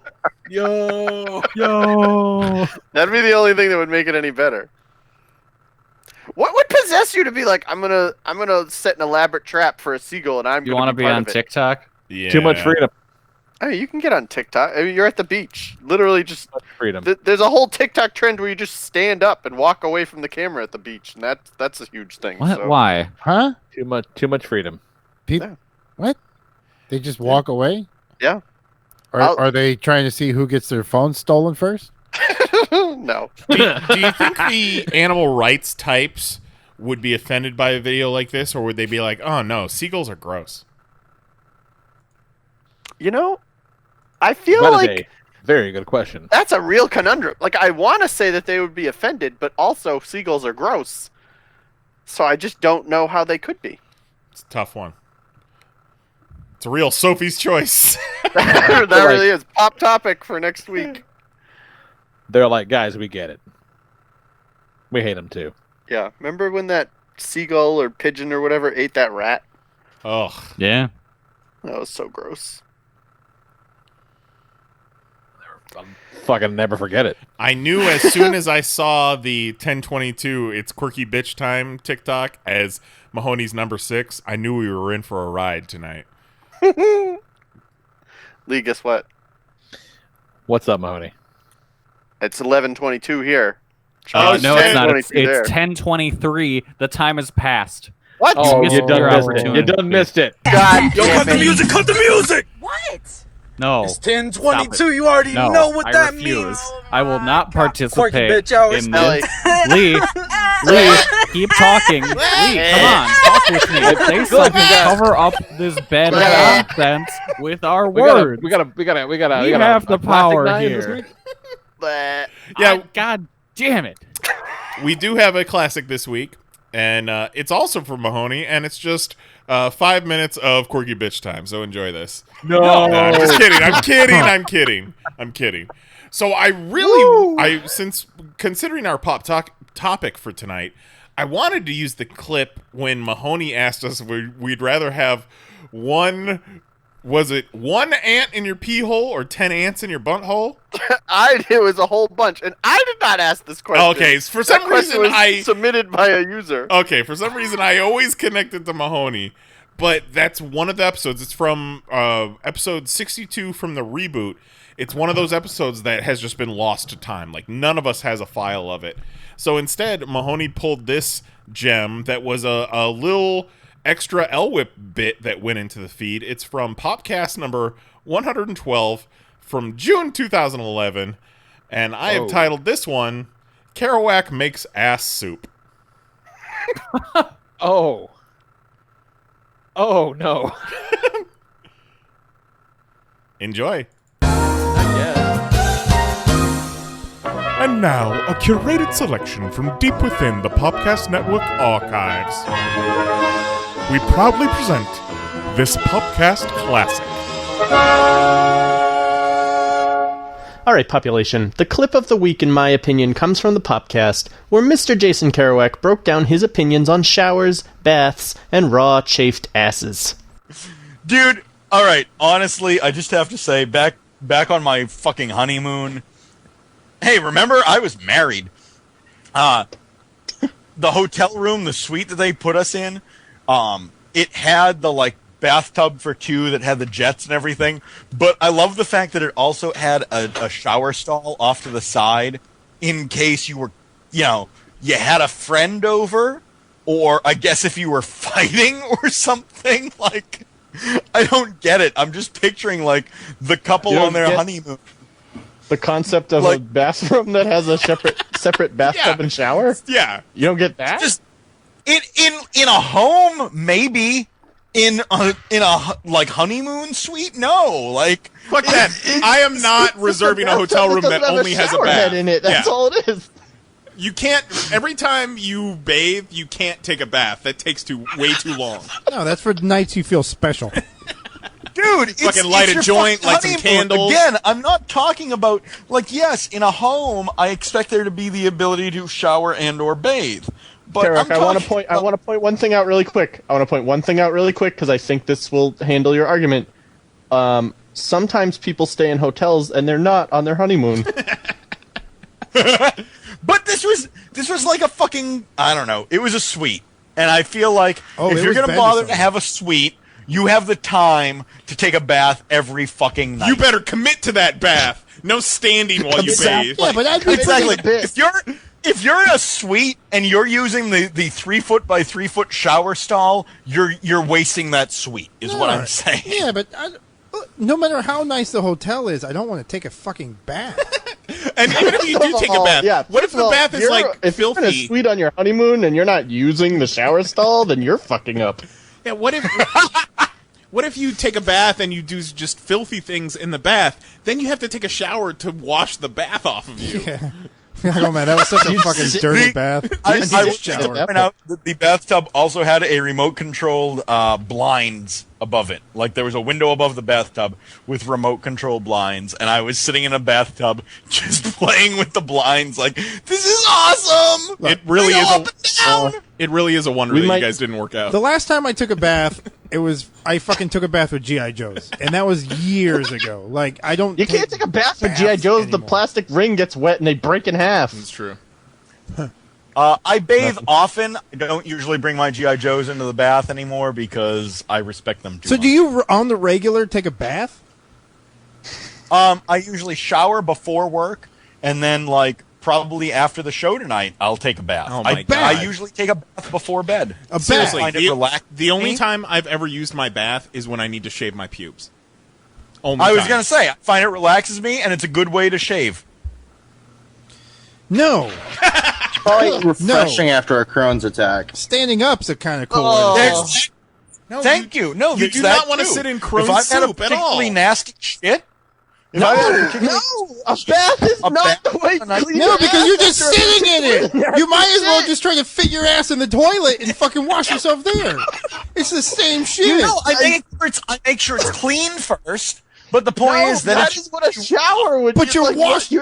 No. You can clean the tub as much as you want, but your ass is dirty. There's poop everywhere. It's like dripping down your leg, and you're gonna jump in there. I'm not getting into the bathtub with a dirty ass. I'm getting into the bathtub with a clean, raw, chafed ass. And now I'm soaking in the tub. Fuck. Oh, God.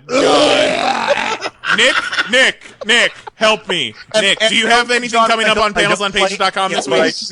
Nick, Nick, what do you have coming up on PanelsOnPages.com this week? Anything?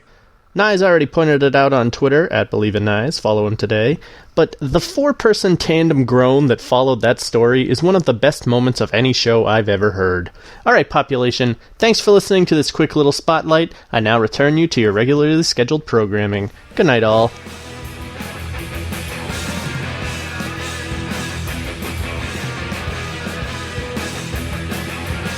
Bring it, Mahoney. Bring it. Join us again next week for yet another Popcast Classic. That could never air today. It shouldn't have aired then. No.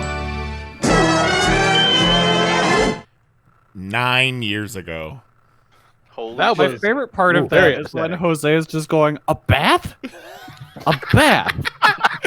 And he loves baths nowadays. Yeah, I was like, man, have I changed my tune on baths? Well, you're probably getting a lot more raw, chafed assholes these days. Oh. With this fucking chair. Nice on my ball fan. Yeah. He just straight up has a full-size industrial fan underneath his desk, just blowing on his balls constantly. Only Kerouac can start a story with, isn't it ridiculous how my hotel room had a shower and a bathtub? Why not only that is a bathtub? really weird take. It's the weirdest take. Like, why would I need both? I only need a bathtub. And then quickly pivoted into, well, of course I need the bathtub. I have to soak my raw, chafed ass. Like, if I checked into a hotel and there was only a bath, I would immediately call down to the front desk and tell them to put me in a different room. I appreciate the option now that I do, that, the travel. Obviously, that is a man who had not traveled a lot. Yeah. Speaking the utter words of baths not being cool. Yeah. So a bath? Shame on he just didn't know. At one point, Jose was just like, no. And unbeknownst to me at the time, but it's about Jose playing with G.I. Joes. Right? Yeah. Oh, nice. Yeah, see, it all goes full circle. I think you need to take your new Destro into the bathtub, Jose. New calendar. Uh-oh. Oh, man. Uh-oh. All right. We'll get you a little wig, and you can make do for Baroness until she gets here. I'll be Baroness. Yeah. All right. That'll make me feel so real. This week's pop topic, you guys. Pop topic. There we go. All right. All right. This one it was an Instagram gimmick, right? I think so. Mahoney found it on Instagram originally, but it was a tweet. Okay. Well, that's how they all work. Yeah. Yeah. Probably started on Tumblr. Yeah. Right. All right. So it's pick 2. They will defend you. The rest. I just realized it says the rest is coming to kill you. Yeah. What do you think it said? Are like grammar. Oh.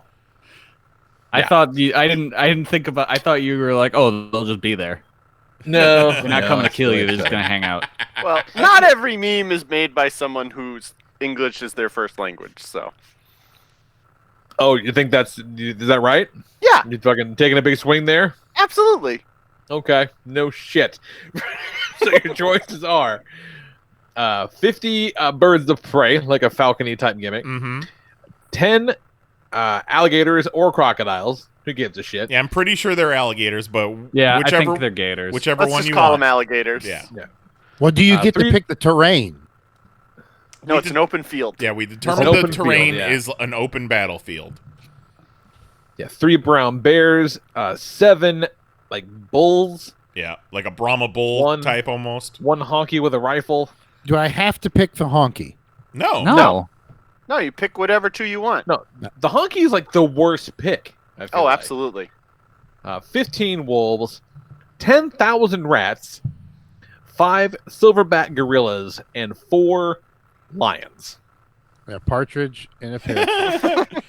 And I saw this for the first time in the Discord a couple weeks ago, and it sent me into a fucking frenzy. Yeah. Like it's awful. It like, really what gives me what a anxiety. Terrible. Yeah, what a terrible thought experiment. Like I don't know that I've never done. I don't know that I have ever done one of these kind of weird thought experiment things, and died at the end of every possible scenario. like there's no fucking way I come out of this alive. I'm feeling pretty confident. I don't see what you're so worried about. I feel like there's a very simple answer. Well, I guess we'll have to fucking get down into it. Yeah. Bears beats Battlestar Galactica. Beats tomatoes. Yeah.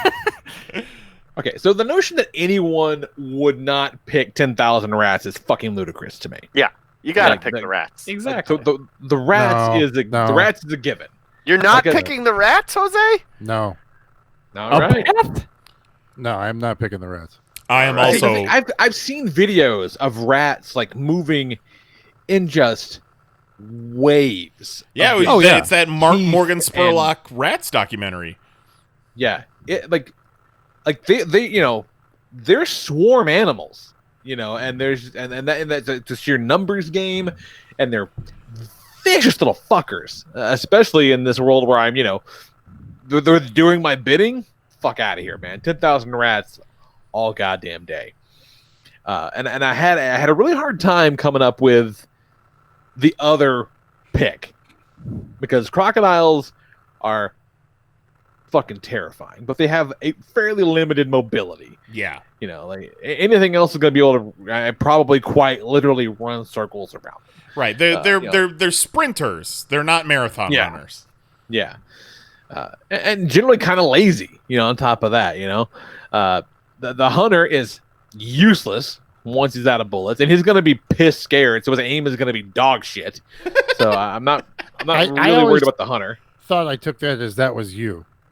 No. So you're the human was one of the picks. Choose yourself to defend No, you? well, because it was in the middle. I just thought it meant like you got one of you, and then fucking blah blah blah blah blah blah blah blah blah. Not just one honky with a rifle. Okay, yeah, I'm not picking no. In the chat, Zero says, "Population, let's spend a week talking about this and deciding the ground rules." Jose on show night. What are we doing?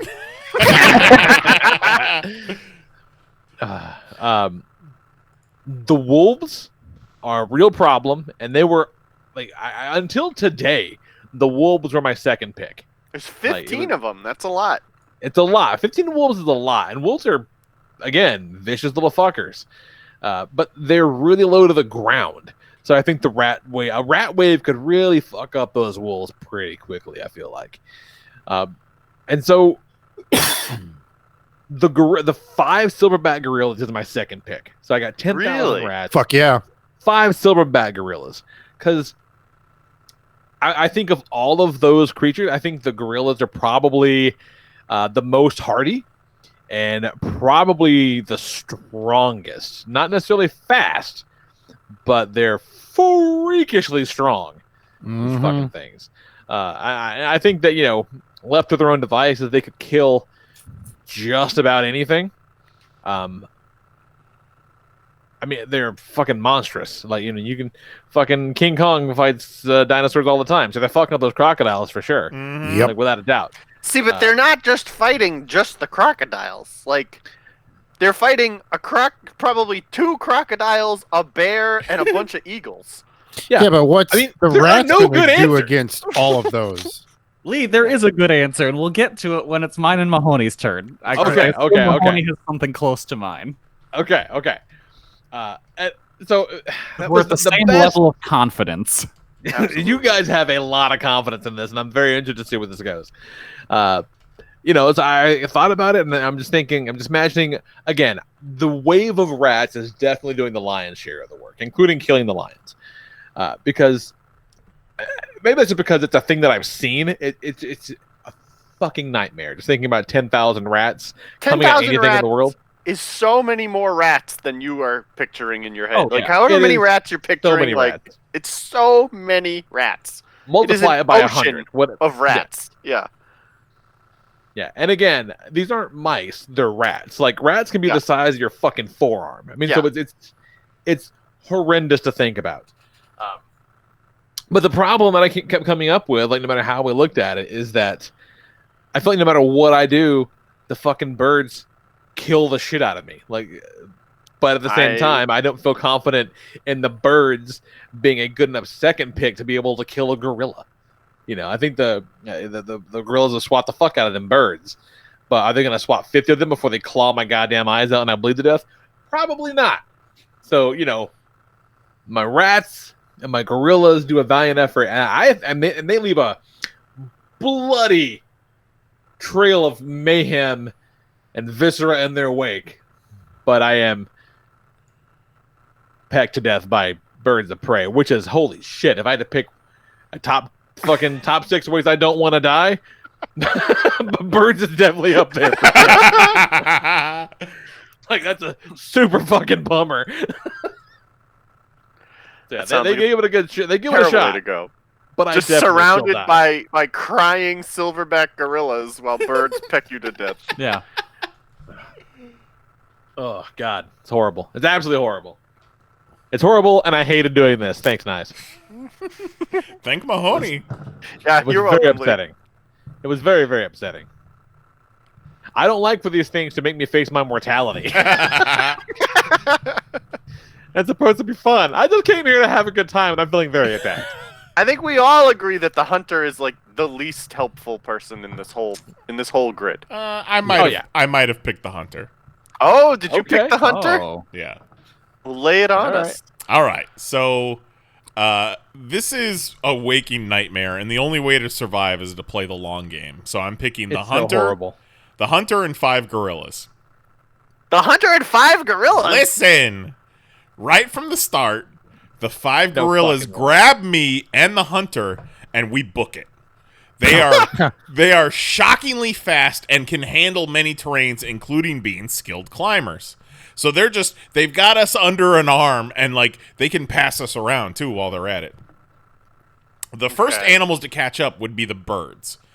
And via a game of hot potato, the gorillas can pass me and the hunter around while on the move, and the hunter can also be taking aim at incoming birds. To the gorillas, the birds are like mosquitoes, swatting and squashing them as they approach. 50 is so you're running for your lives and also actively vomiting from being thrown by a gorilla over and over again. I was just thinking the same thing. I was like, talk about top 6 ways to die.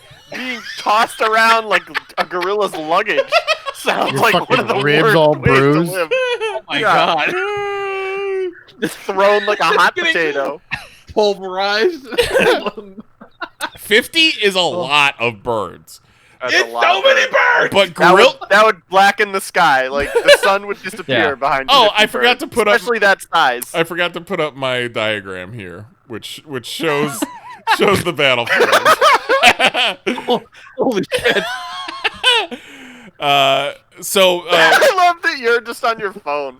Yeah. Well, that's just some clip art that I pulled. That guy's clearly not fat enough, but yeah, I'm just looking at my phone. 50 is a lot, but gorillas are smart and strong with great dexterity thanks to those opposable thumbs they've got. The second wave is going to come from the lions, the bulls, and the wolves. The hunter is taking shots, thinning their numbers, and then it comes down to gorillas versus lions, respectively. Hell, the gorillas can even ride the bulls and trample over the lions if the mood suits them. So then we're left with bears, alligators, and rats all bringing up the rear due to the speed by comparison.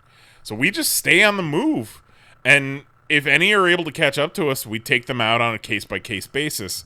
But since gorillas have a life expectancy of 35 to 40 years, bears have a life expectancy of 25, and rats have a lifespan of a maximum 2 years. Me, the hunter, and the gorillas just have to wait them out. So your on the land with is your gorilla to just- friends for 2 decades? Yeah, your plan is to just fucking run. Go on the Run lam. for it. The only one that can match a gorilla in regards to lifespan is an alligator, and as long as we avoid bodies of water, they don't have the element of surprise. So many of those gators are going to get curb stomped like the T-Rex and King Kong. I'll spend my golden years at a resort drinking daiquiris with my hunter friend who I've taken as a lover and our family of gorilla children who continue to stay vigilant. Game blouses. I like it. That's I think it's the an only interesting solution. strategy. I feel like every scenario is a death warrant. So my best all awful. case scenario was to get the fuck out of here as quick as possible. And I figure gorillas are the most like man on this whole list. And they can protect us. And they're also fucking beasts, man. They Yeah, are. they're monsters. What did Optimus Prime turn into when he became an animal? A fucking gorilla. A goddamn gorilla. Yeah. Yep. Fuck, it's really upsetting. Wild. I just don't Alright, imagine so- that hunter carrying enough ammunition to fuck off 50 of those damn birds. I think Zero. I don't know, Kelly, what you picked, but I think Zero gets pretty close here. All right. So Zero says, "Birds and rats, I choose you. The biggest threat is the hunter because he only needs to get one good shot on you. However, he'll never get that shot with those 50 birds swarming and pecking him before he can get the gun loaded. That leaves 44 animals coming at you, which maths out to 227 rats on each of them. None of those animals can kill 227 rats before the rats rip their eyes out. Yep. Once the birds finish killing the hunter, they airlift his gun and ammo now, and you start helping your rat friends pick off the 44 blind animals." That is absolutely how I feel about this. You pick the birds, you pick the rats, and then every other animal has to come to you, and they've got to get through 10,000 rats. Yeah. And it's just not going to work. And even if it's something like a gorilla and they're like, "Oh, I'm going to stomp on the floor and crush a bunch of rats," like, cool, now there's 50 birds of prey pecking at your face. Like, there's only 5 gorillas. Like, you are overwhelmed so quickly. And this hunter, like, nobody can seem to decide if he has a rifle or a shotgun or what. Because, like, sometimes they're like, "Oh, the rifle, and he's super dangerous because he can shoot you." But if he's got a rifle, he's completely ineffective against these. What are you going to get? A single bird, maybe? Like, gotta reload at some point. You know? Yeah, and, like, if he's got a shotgun, then he can't shoot me for shit. Like, he's not getting anywhere near me, and okay, fine, you have a shotgun. Now you get, what, 7 birds? Like, 10 birds? Like, there's still 40 birds left. Yeah. So, there's nothing, absolutely nothing that can take out a swarm of 10,000 rats and 50 birds of prey. Totally agree with Zero. Yeah. I am slightly different than that. Oh, jeez. But I still agree that's a good strategy. That's really quite good. Yeah. I'll go next then. Okay. So my 2 picks are actually the same as Lee's. The 10,000 rats and the 5 gorillas. Okay. Really? So my strategy is I send out what I referred to as the ravenous wave of flesh. That is 9,000 rats to just attack, go after legs, go around the sides of the alligators, eat their way through them, come out the other side, leave them to bleed to death. I have one of the gorillas. God. They can absolutely bore through a fucking alligator. Yeah, that's Ugh. gonna be the way they kill most of these things, is just boring through them. I have one of the gorillas scout ahead, flanked by like 500 or so rats on his own to go take out the hunter. The other 4 gorillas surround me and protect me in case anything makes it past the ravenous wave of flesh and a bat birds out of the sky. Can you imagine if 500 rats and a gorilla were running at you to kill you? Oh yeah, you couldn't aim for shit. Yeah. You're done. And then my 1,000 other rats, my elite guard, they cover me. And I get a rat venom suit. They got like different elite uniforms. Yeah. I was thinking that same thing. I was like, if you got 10,000 rats, you could just climb in the middle and wear it like a suit of armor. Yeah, 1,000 of them are my suit of armor. They form at first. They'll like form an egg around me, so just in case there are any shots that make it through towards me, they'll absorb the bullets themselves and keep me safe. And then I'll have my rat crown because I am the Rat King. And so if any birds make it to my head and aren't batted down by a gorilla, they'll just instead grab a rat who will then climb up their body and eat their fucking eyes. I come out of this unscathed. I don't think the gorillas are that bad of a pick. I think the gorillas are a decent... I mean, they're enormous. They are certainly effective against the birds. And if any of the big animals make it through the ravenous wave of flesh, we'll knock their ass out. They just can't. Nobody's making it through that many rats. Yeah. No, it's so many rats. It's so many rats. Like, no wolf, bear, bull, nothing is going to be able to defeat 200-something rats. Yeah, like the it's wolves. not gonna happen. The rats will just gnaw off their fucking feet. Yeah, and then the wolves are just stumping along like idiots. Yeah, because if you're a wolf, you could probably take 20, 30 rats, like no problem. But except there's 200 of them. You know? Yeah. The wolves just get too full and slow down, and then just get devoured. Yeah. Or devoured from the inside out. Yeah, and the bears, the rats will just jump on them and eat their way through. I think the bear is about the only thing that could take... Like, the bear fighting one of those gorillas would be pretty cool to watch. Yeah. But I still think the gorilla takes it, I think. Oh, yeah. But I think the rats, there's just too many and they're too small for the bears to swat all of them. They can step on them, too, though. But but not There's 227 of them. Not Like, 10,000 of them. Yeah, but tiny monsters will be allowed to live among us. Yeah, but some of these get swatted once, they're fucking done. That's fine. Yeah, I have there's so many. 9,999 more to go. I love the idea of 7 bulls just trampling through a field of 10,000 rats. Yeah. If I'm the 7 bulls, I'm turning around and leaving. Yeah, the bulls will probably fuck off and just be like, no. I'm like, nope, don't want none. They're just eating grass and fucking. And the lions are of no concern at all to me. Yeah, Kristen on the They're Discord, male lions. They don't fucking care. Exactly. She brought that up on the Discord this week. She was like, if they were female lions, maybe I'd be worried. Something different. Yeah. Yeah, but the exercise says that the rest are coming to kill you. So I feel like they have some sort of motivation, some sort of drive. Like none of these are out there just being fucking lazy. They're but let's just say the bulls come running at us. I feel like a gorilla would just punch it in the head and knock it out. Nice. Oh my god, I want to see that. Just like Mongo. Yeah. Yeah. I think I come out of this unscathed.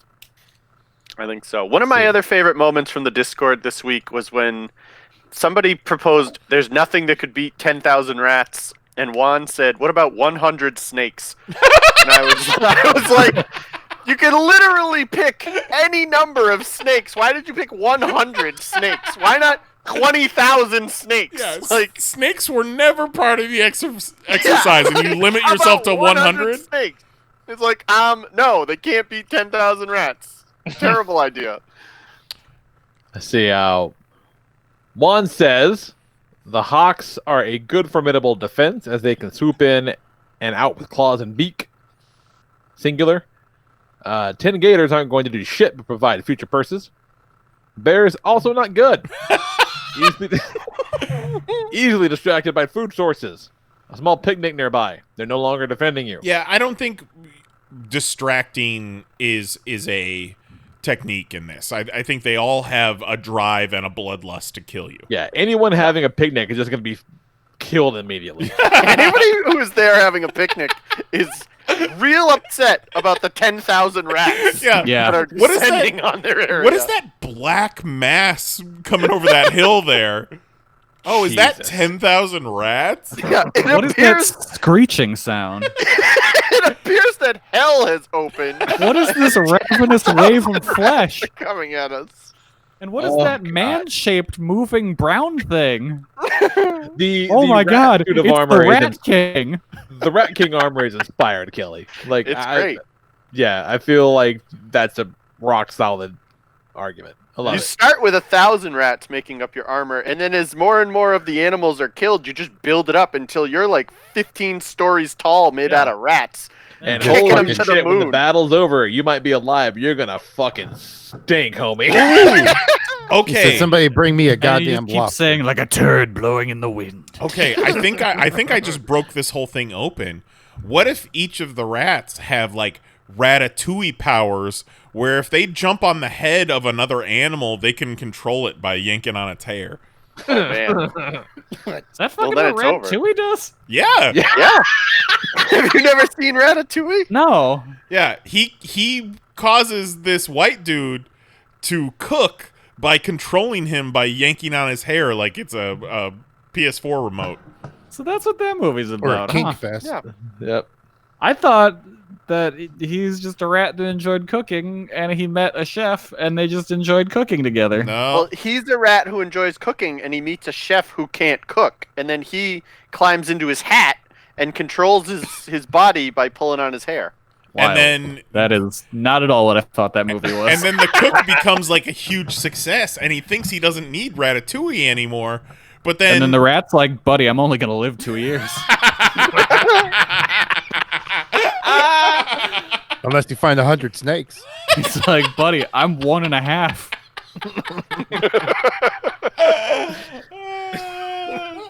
Yeah, the last act of Ratatouille is sadder than the first act of Up. Yeah. Oh. Remy slowly dying. And it's just the Coming chef to his age. putting the dead rat on his head and going, pull my hair. Pull my hair.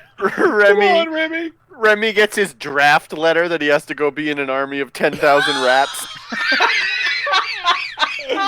I've been drafted to be to form the Rat King armor.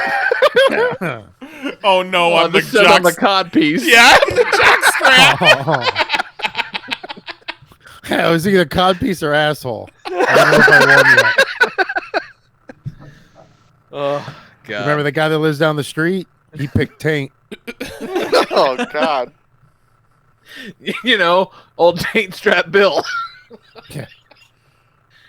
Oh, all right. Juan also says 7 bulls are also a good defense, as they can complement the hawks by picking off the wounded. 1 hunter, male with a gun. Fuck him. Man is the absolute most unreliable thing in this. The wolves are also a good complement to the hawks. The advantage of using them to cover the bulls is their speed, and there's more of them. The rats pose a problem. Sure, the hawks can pick them off, but there's a lot of them. Using them to protect you may also cause a problem if you're also using the hawks. Hawks are going to fight them, leaving everyone else open to get you.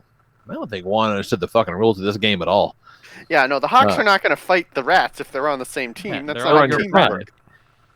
5 gorillas are just as reliable as man. They will jump into a giant circle jerk. Can you imagine if you picked the gorillas to defend you and they all just started jerking off? You're like, stop! Go fight a fucking bear! What are you doing? You know what you got when you picked us. You look at the gorillas, and one of the gorillas goes, "Look at me, so I can finish." The gorilla's like, motherfucker, have you never been to the zoo? They're all like, dicks out for Harambe. Lions are just big cats. Cats are assholes and will more play than slay their prey. With all this, I have to go with hawks and rats. Sure, there might be some infighting, but all 10,000 rats will not be sacrificed.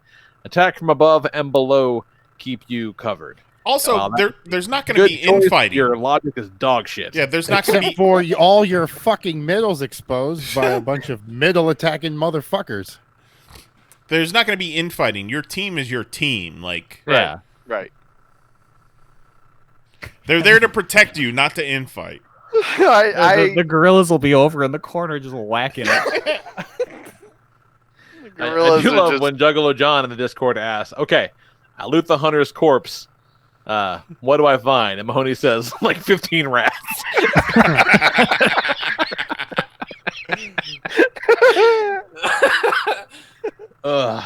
Mahoney also said that the hunter only has turkey jerky on his person. And I requested venison jerky, and Mahoney said, no! That's right. It's turkey jerky. He made it himself, and he's been looking forward to it all week.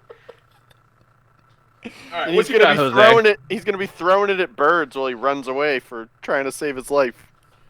4 words for you motherfuckers. Planet of the Apes. Yeah. I'm picking the 5 because these motherfuckers will clean house and they will grab an alligator by its fucking tail and whack the shit out of hundreds of rats at the same time. Ooh, alligator nunchucks. Holy shit. Love it. So, like, yeah, they can come in swarms, but if a gorilla is swinging an alligator, fuck, he's taking some rats out. That's fair. Okay, And so then- you're going with alligators and gorillas? No. Okay, No, okay. I'm going with the gorillas will pick up the alligators and beat the shit out of the rats. They will use its own against its own. Because the backup is the fucking 3 bears coming in playing whack-a-mole with everything else.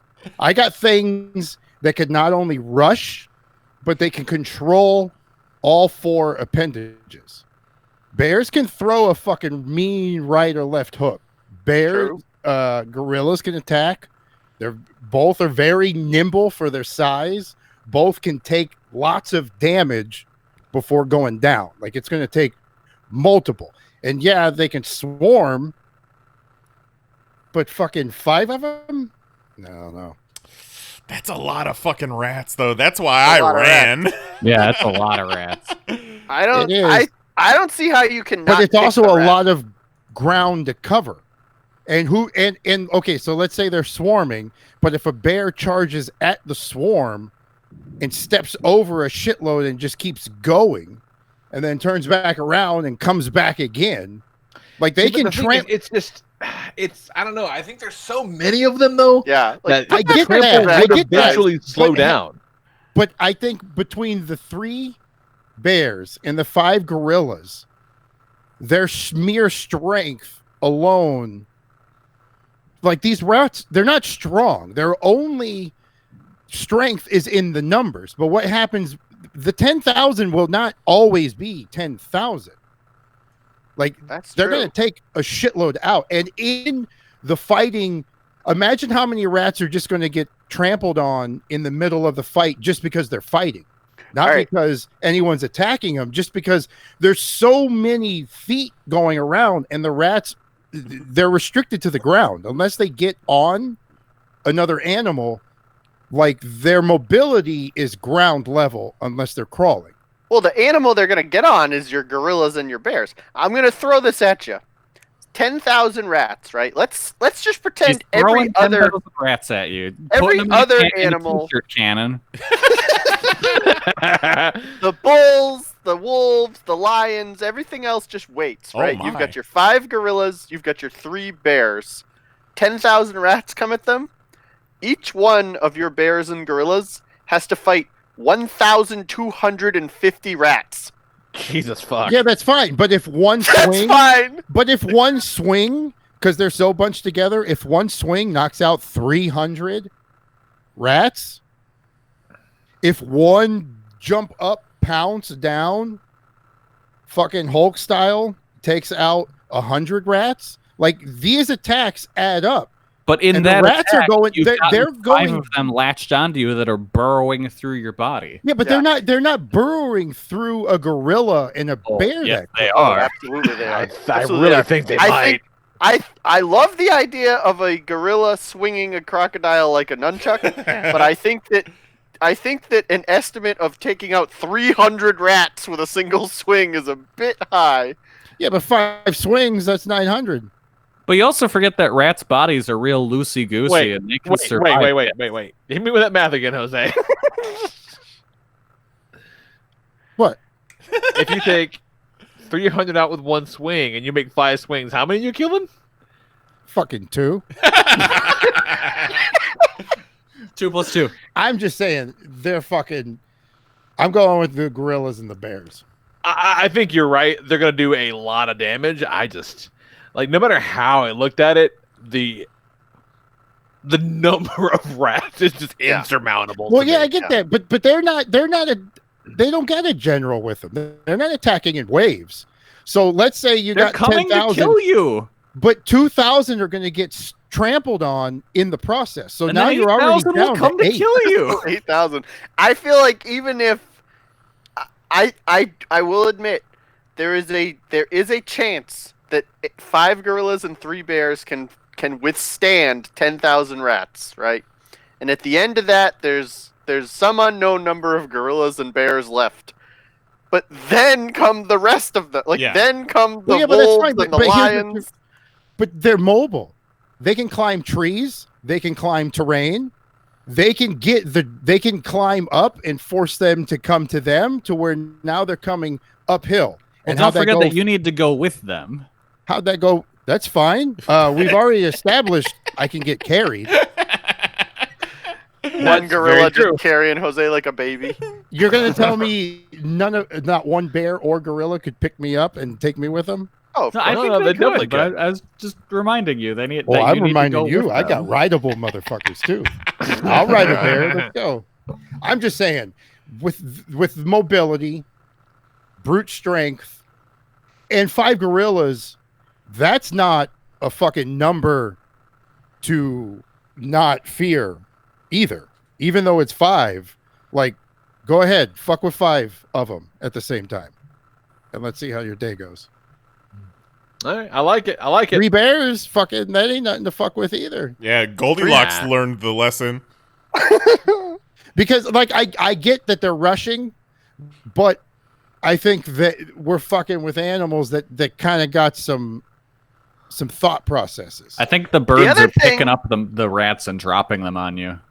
Oh, yeah, God. The other thing... Oh, man. God. Well, bombing you with rats. Imagine one of the gorillas riding. Oh, I don't want to play anymore, Kelly. Oh God, riding the bear, swinging a fucking alligator by its tail above its head like a lasso. So Kelly touches a little bit on where I was going with this. Is you've got your 5 gorillas, you've got your 3 bears. They're fighting 10,000 rats. Cool. The main point here is to keep you alive, right? Like. So while they're fighting 10,000 rats, like, you're dealing with 50 hawks. 15 wolves?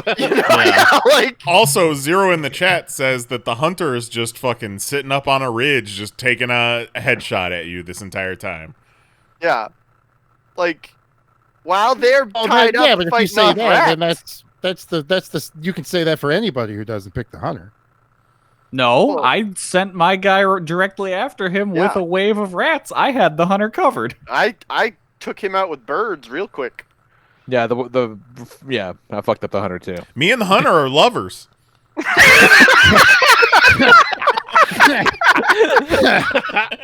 went the opposite direction. We're raising these gorillas together. All right. 2020, all bets are off. Let's go, Hunter.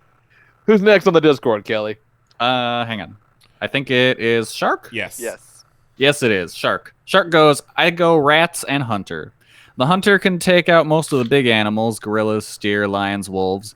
And from far away, if he's using an automatic or semi-automatic rifle, most carry 20 rounds. He could eliminate a ton of the eagles as they get close. See, this is my problem, right? I'm going to stop you right there. You got 20 rounds in an automatic rifle. A ton of eagles? How many eagles are you shooting with an automatic rifle? Yeah. I've tried shooting birds in Red Dead. Yeah, and that's after taking out the gorillas, steer, lions, and wolves. Yeah. That's assuming that each one of those bullets is hitting a bird. Yeah. Like, best case, you've taken out 20, but you're not going to hit with every bullet. And that's you're not 30, hitting 20 birds at a 20 shots. You're gonna kill like Fuck 8 off. birds, maybe. Yeah. And that's not counting the birds. That's 30 animals. And now wait, it's automatic? Well, who knows? Automatic or it semi-automatic. makes a big Either way, difference. he'll blow Automatic, through you bullets pull the way trigger, faster. You're going through bullets a lot quicker than a single fire. And also, Yeah. a single bullet is not stopping some of these. Like, you're going to have to put a full clip into the bears or the gorillas. Yeah, but the rats will provide a good barrier between some of the land-roving creatures, for sure. Yeah. So again, the rats is a rock solid pick. But, the rats aren't bad. The He's rats not. aren't His argument bad. is not done. No, I'm not a hunter, but I also would like to say that if you were to shoot at a bird, like if you don't hit like the body, I don't even know if it's gonna stop them. Like if you just shoot through the feathers, which is like the most part, like the biggest area of the bird, like is that even gonna bother it? Yeah. So are you trying to tell me that birds can fly with holes in their wings? I think some planes can. It'll fuck with their aerodynamicness and they ain't mess swooping with and their swapping. balance. I know they're not going to be happy about it. I just don't think it's going to kill them. Yeah. Well, It might not kill what them, but good is the it bird won't make that them can't effective. Fly. If you can't fly, you're fucking out the fight. Sit Well, on now the bench. it's just a pissed off bird hopping over towards you, Yeah. ready to unleash. Well, then the rats get it. Yeah, but that's gonna take about 10 minutes to hop to you. Imagine the bird lands and it just starts sprinting at you like that guy in Get Out. or it's hurt and it hobbles and it's like Somehow- a fucking Royal Rumble match about the guy that didn't touch the floor. Everyone forgot who comes in at the end. Somehow it's all over. It's just you and this one injured hawk left. And you each pull out a knife. Yeah. It's just the hawk chasing you around. For Shark 23 continues. years. Yeah, 22 years. Shark continues. The hunter has the ability to identify the target that gets the closest and focus on that. As the other animals get close, the rats are around me and the hunter in a protection circle, eating anything that gets close. As the eagles get close, the ones that made it through the hunter's shooting, as they attack the rats, they are quickly overwhelmed. The rats work like a living, breathing, eating moat. I do agree that the rats are essentially a moat and that nothing is getting through them. Yeah, but why would the hawk attack the rat? We can just peck your fucking eyeballs out. Yeah. Yeah, I think but you that's the other thing is like the animals aren't even going to necessarily care about what you've got in between. Like they're not going to stop and be like, before I go get shark, I gotta fight this bear. Yeah, I have to wipe out his army first. Yeah, like they're gonna be like, fuck out of the way, I'm going to kill that guy. All right, solid shark, but I think you're wrong. I think picking the hunter is a bad plan. Yeah, I don't like the But I hunter. still respect you. Even though he's got turkey jerky. Even though it's got turkey jerky. All right, here's Juggler John went ham here, but I respect it. So let's take this a little bit at a time here. Let's see. All right. He goes with the army of squeaks and howls. That's 10,000 rats and 15 wolves. That's about 666 rats per wolf. Nice. Oof. Offense is the best defense, so they will be taking the fight to them. Due to the fact that we said this battle is on a field, then the alligators are nothing to worry about. Alligators can be dangerous in the land, but not as much as in water. Slower than any other animals on the list, as a few wolves and rats can easily take them on. Attacking them tails first is the simplest strategy. Then the hunter. A swarm of rats of any scale would be unstoppable to a person. Like, I feel like 12 rats could kill me with not a fucking problem. Oh my god, if 12 rats ran at me right now, I would never come back here. They'd at least get a couple toes. Then the wolves have finished them off. Now that the hunter is clearly armed to take on...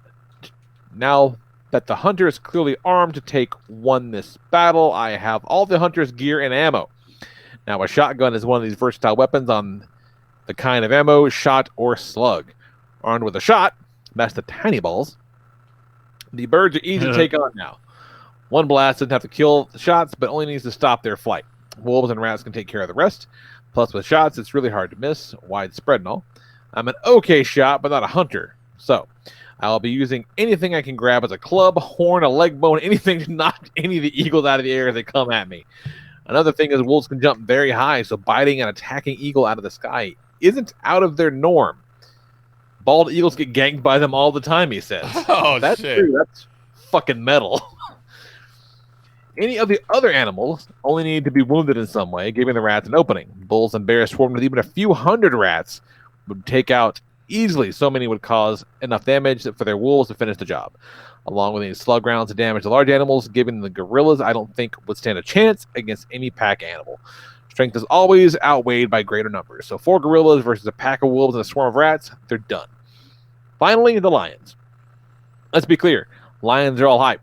Lions are mostly scavengers and not hunters. They're lazy and scare easily, while hyenas are more hunters and not scavengers. Myth and lore make lions some of the weaker of the list. 10,000 rats, even if this numbers are halved. 4 lions are nothing. The rats will swarm over them, but they're too busy feeding off what's left of the alligators. The wolves will kill what's left. I will be protected by 2 wolves and 1,302 of the rats. Anything near will last about the time it takes for a wave of rats to cover them and chew their eyes out. Then the wolves will finish off anything that's left. Got a bit wordy, but not as bad as some of mine in the past. Yeah. I don't mind it. I do think that the birds are going to be very difficult to beat with anything but the gorillas or the bears. Yeah, if I were to swap out one for rats, I would change bears, but I'm keeping the 5. Yeah. Oh yeah, no, keep But the gorillas are a good choice. I also was not aware of wolves being able to just rip birds out of the air and eat them. That sounds pretty badass. I mean, I don't doubt it for a second. Oh, no, I don't either. Nature is horrifying. It sure sounds like something that would happen. I mean, if you were to tell me that the wolf would be able to take the shotgun and use it, I'd be like, probably. Yeah. Yeah, fair. I mean, if you have the gorillas and the rats, imagine a gorilla holding an alligator's mouth open while and just letting the rats in. Yes. Oh man. And then it explodes like a water balloon. Yep. You in a rat suit plus 2 gorillas in rat suits. Yep. And the rest of the rats has a wave of flesh and 3 regular gorillas. Oh my god! Holy shit! Okay, for using rats like a symbiote suit. Yeah. Well, this was fun. It was fun. Eric Magnus did weigh in. He says he tried to come up with something, but he's come to the conclusion that there's no way he can come up with an outcome where he lives. He thinks he's dead man no matter what. Yeah, I he think does that say is that the hunter is the most useless. I think that the true answer is we're all fucking dead. Yeah. Not me. Nope. Not me. Coming out of this unscathed. And I'll tell you what, as soon as those rats and those birds are done picking off all these animals, I'm like, cool, now kill those rats and then go fly into the sun. Yeah, Kelly's coming out of this unscathed, but just covered in shit. Oh, yeah. Right? Yeah. Real bad. And a rat with a story about being a codpiece. And do the rats like have an attachment to you now? Like they're like calling you up at 2 a.m. just to see how you're doing? I'm still the rat king. You up? They're like, what up? I protected that dude's junk. Kelly goes back to work and all the rats just unpack all the pops and put them on Yeah. the shelves. And I go, rats, we're going to the White House. Just points to a tall box. I dropped a trailer, a link to the trailer for that movie Willard in the chat. That movie fucked me up, man. It was gross. It's Crispin Glover as a dude who like befriends a bunch of rats and becomes the Rat King. Essentially, it's really gross. Nice. Real gross. Woof. All right, that was fun, guys. That was fun. So next week we'll get back to something a little bit more our speed, our normal speed. Not life-threatening? Yeah. Mahoney came up with this one tonight, which I thought, it felt like something that we've already done before, but I don't think we've done after a cursory search, and it's apropos because this Friday is supposed to be the first new movie released in theaters since COVID. It's that Russell Crowe Unhinged movie, and then supposedly New Mutants tickets are on sale, and it's supposed to hit theaters next week. So New Mutants might be the best like the top earning movie of the year. That's wild. So yeah, I feel like New Mutants is probably going to do better than Honky Truck. Yeah.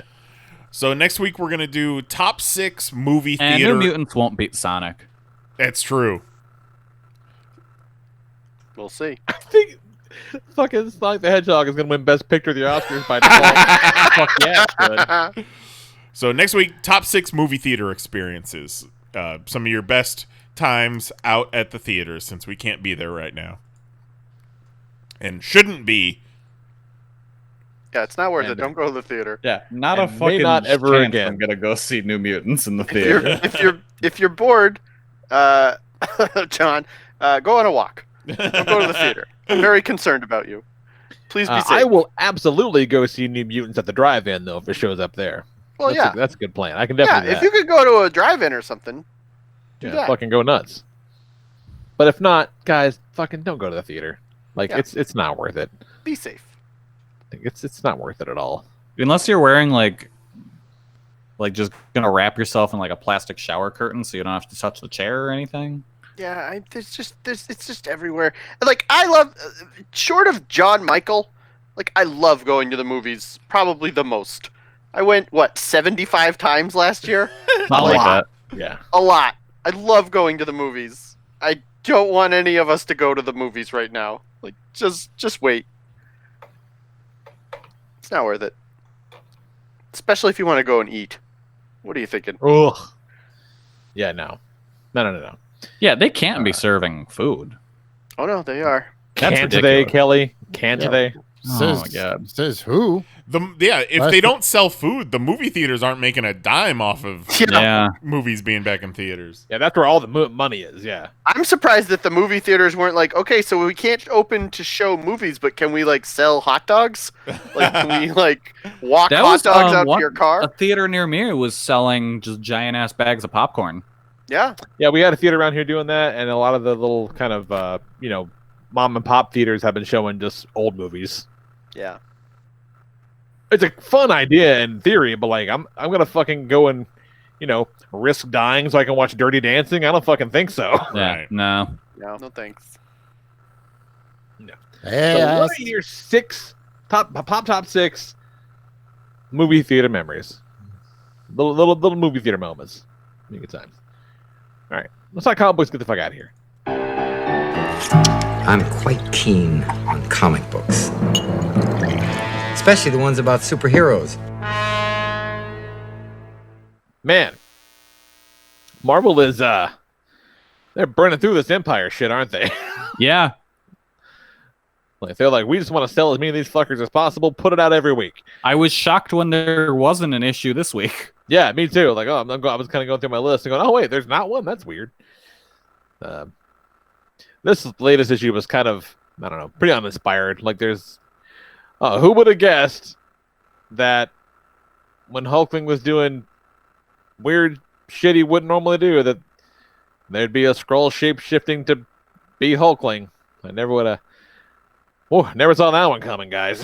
that was a real shock. Never once.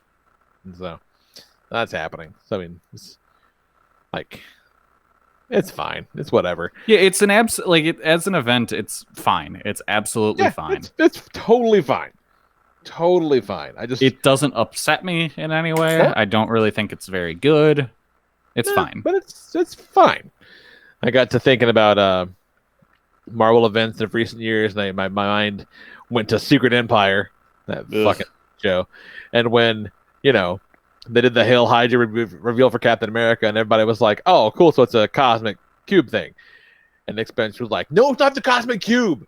And everyone's like, it's got to be the cosmic cube, right? Because you did these, I mean, it's obviously the cosmic cube. He's like, no, guys, it's not the cosmic cube. And he's like, we're pretty sure it's the cosmic cube. Like, guys, no, it's not the cosmic cube. And then at the end, he was like, oh, man, surprise you guys, it was the cosmic cube.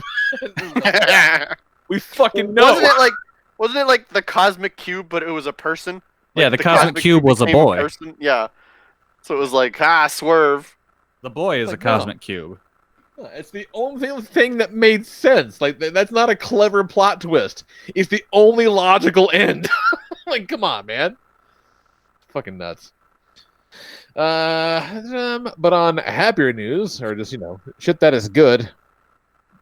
Immortal Hulk 36, man. Hell yeah. Ugh, God. Regular art team is back, so it just looks like every page there's a new nightmare on it. It's so crazy to look at. And this is after Hulk accidentally blows up a Habitat for Humanity.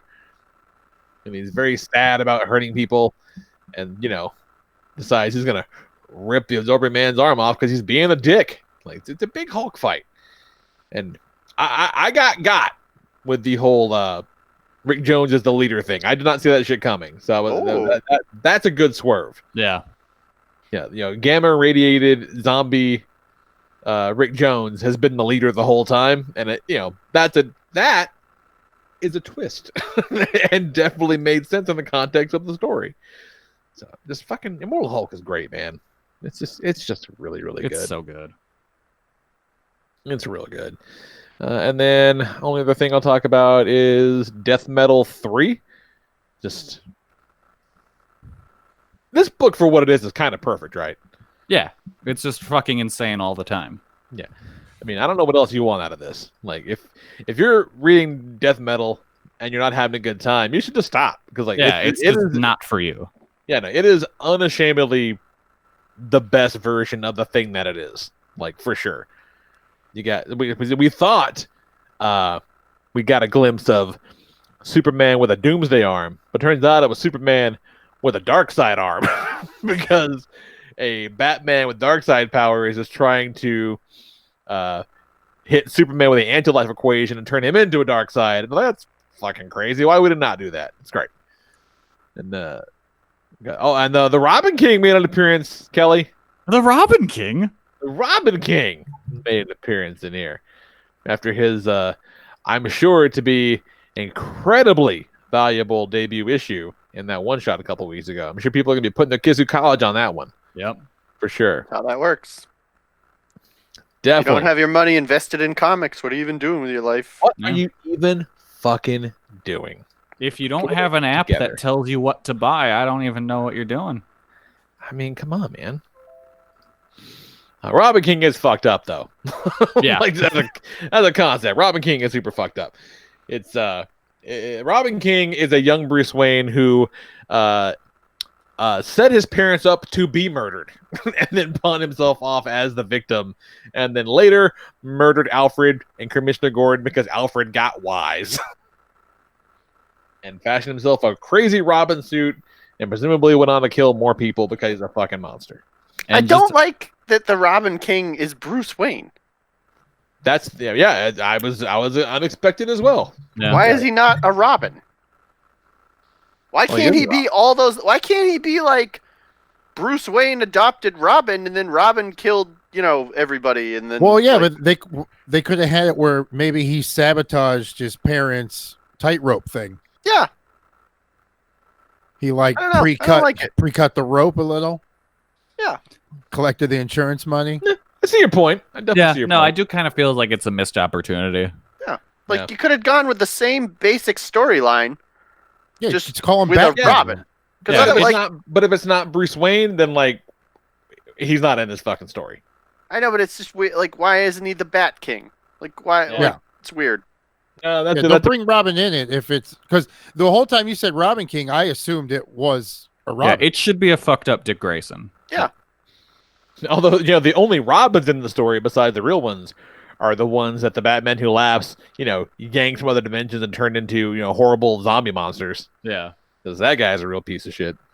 Batman Hatton. Yeah, that was kind of nuts.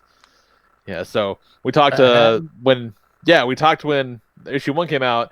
Wonder Woman killed him with an invisible chainsaw. That was fucking cool. And that was all part of his plan.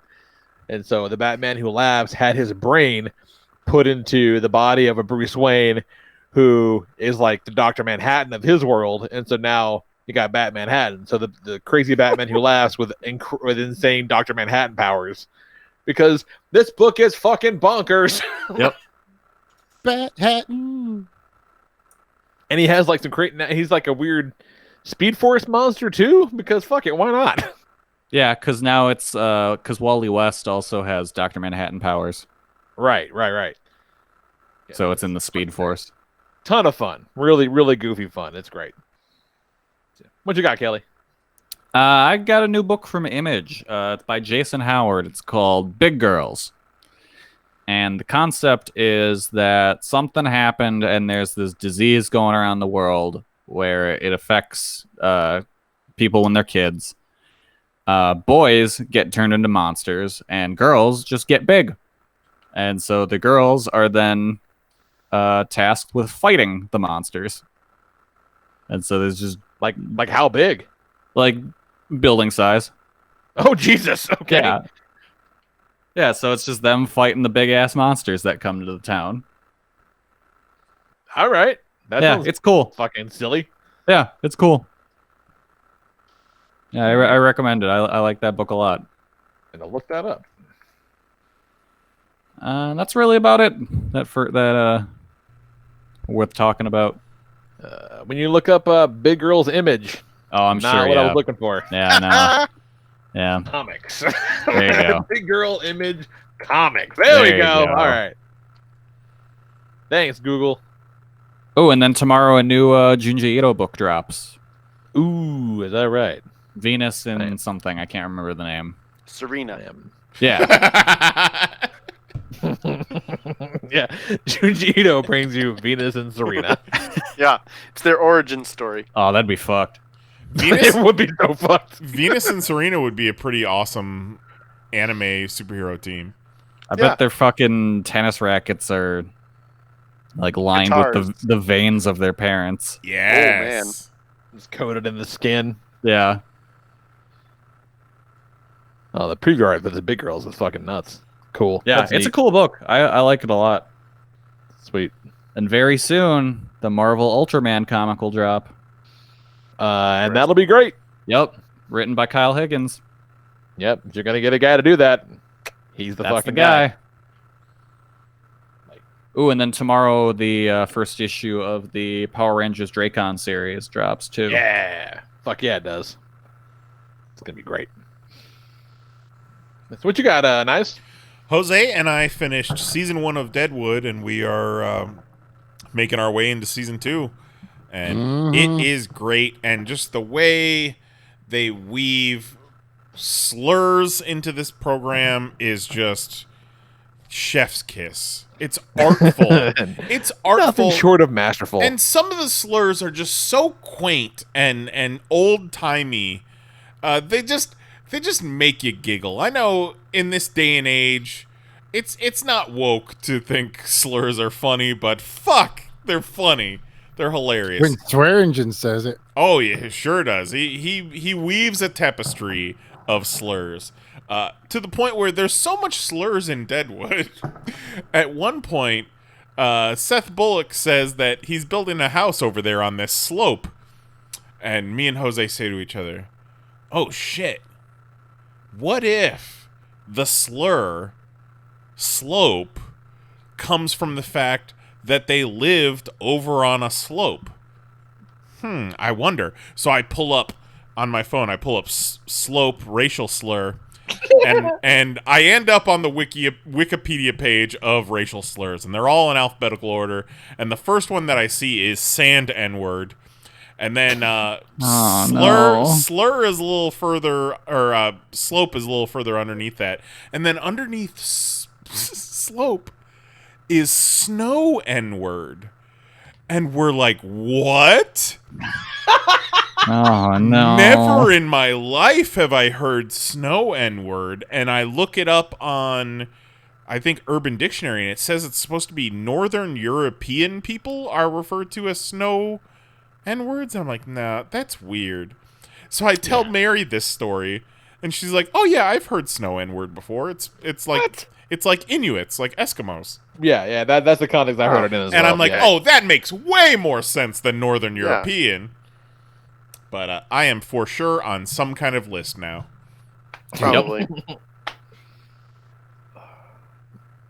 Very happy for you. Way to crack that case. Oh, and by the way, so we found out the origin of slope. Come from? Okay, yeah, like I'm waiting for the payoff of that story. It's definitely not the fact that they lived on a slope. It's apparently good to know. due to the angle of the way their eyes are on their face. You don't say. Yeah, and so we try giving it like a meaningful. It had to do with the plains of the land. Right. Yeah, you wanted to go for more metaphor, but turns out it's just really on the nose. Yeah. Not real creative. Those old timey racists. It's more on either. It's more on either side of the nose, but you know. I see what you did there. What you got, Jose? Jump back on Ozark. We started it, and then we've been kind of slacking on it. So I think we're close to finishing season 1. I dig it. Some good shit. I want to watch that. If you have not watched the Ozarks, give it a shizzle. I feel this is my this is my problem, but I feel like I can't watch Ozark because I can't watch Ozark because it's not going to go anywhere. Like Netflix is never going to get rid of their own original series. Like it will always be available. The next season is the. You mean like? Oh, okay. Yeah, like they're not going to take it off. Like available there. My DC Universe subscription is like either that app will die or my subscription will expire. So like I got to make it through that. Oh, that app is dying. Yeah, like so, but like Ozark is like I just feel so confident that it will be there in like 6 months, 2 years. Like it'll be there forever. That's true for sure. But I'm just gonna take a wild guess and say Ozark is probably better than 40% of Stars. Probably. Probably. I'm not gonna argue that. That and just working on a couple projects that hopefully be coming out here pretty soon. So we'll see what happens with that. Ooh, projects. Projects are fun. He's talking about that puzzle. We're gonna have some mukbangs. Oh God! Nice. I would 100. Did you get yourself a Hungry Man dinner? And a fucking jalapeno. I just went it down. I would do it. I found. Speaking of mukbangs, I found a new TikTok that I am enjoying. It's this person who is 22 and has been a picky eater their whole life, and every day live on TikTok they try a new food for the first time. And it's joyful and very enjoyable. It's pretty fun. And the one that he shared, she's trying a Big Mac for the first time, and this is the most amazing looking Big Mac I've ever seen in my life. It made me want to go to a McDonald's immediately. Looked pretty good. I've never had a Big Mac, and even I was like, maybe I need to go try a Big Mac. What? Yeah, I've never had one. Quarter pounders all day, but never a Big Mac. Interesting. Yep. But other than that, I have been making my way through DC Universe, and I watched Stargirl, which is like deceivingly named because Stargirl is really a JSA show. Yeah. Oh, So- I never watched that one. That was a pleasant surprise. It's good. It's a shockingly good show. Because I am a big JSA fan. Loved that series back in, 2005 or 2003 or whatever. Thought that was great. So when I started Stargirl, and I was like, all right, let's see what's going on with this. And it opens with, the classic JSA locked in a battle.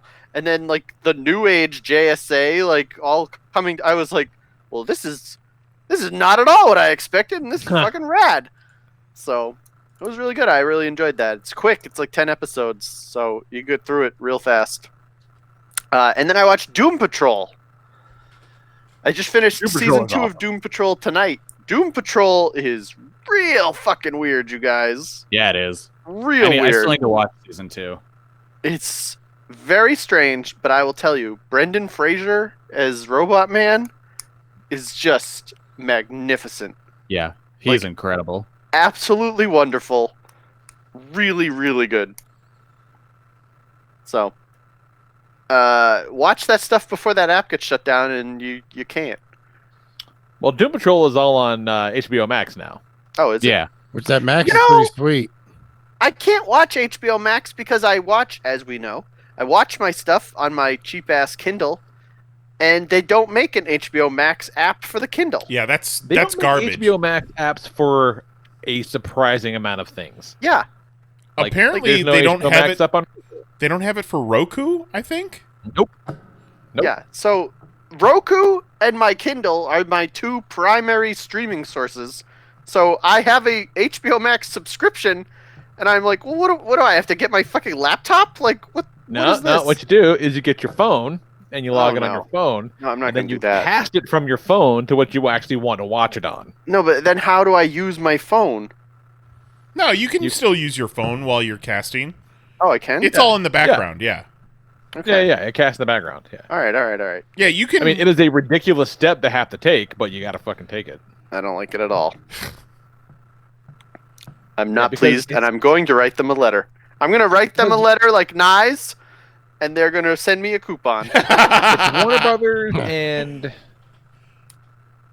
Warner Brothers and NBC. It's some kind of a dick waving contest with Roku between maybe HBO Max and Peacock or some shit like that. Like they're in a bidding war to see which one goes on the platform or something. It's like, get the fuck out of here. Like every smart TV has Roku on it. Put all the shit on Roku. Come on. Yeah. It's really obnoxious. Like, I did my part. You know, this is the same thing we talk about where it's like, I subscribed to all these series. I expect to be able to watch anything in the world. Like, I paid my money for... Oh, they got to him. Uh-oh. Uh-oh. Shit. Uh-oh, he's been pulled. Time Warner got him. Oh, shit. That's just the bare minimum at all. Well said, Mahoney. Yeah, apparently you cut out for like 30 seconds there. Oh, jeez. And we just hear, that's just the bare minimum of it all. Yeah, Well, we're having just a glad to hear working your app voice again. on all platforms is the bare minimum. Like, Yeah. I paid my money. I expect an app.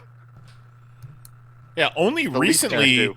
have you been able to cast Amazon Prime Video to a Chromecast. Previously, it was, because they didn't want to compete between a Fire Stick and a Chromecast. Yeah, it's nonsense. All that stuff is like a shitty experience for everyone involved. I think they need to do this. Let's bundle all these streaming services together. And they all come through one box. And you put it on top of your TV. You plug it into the wall. You pay $60 a month. And then there you go. All done. Oh, okay. Yeah. That box is a Roku.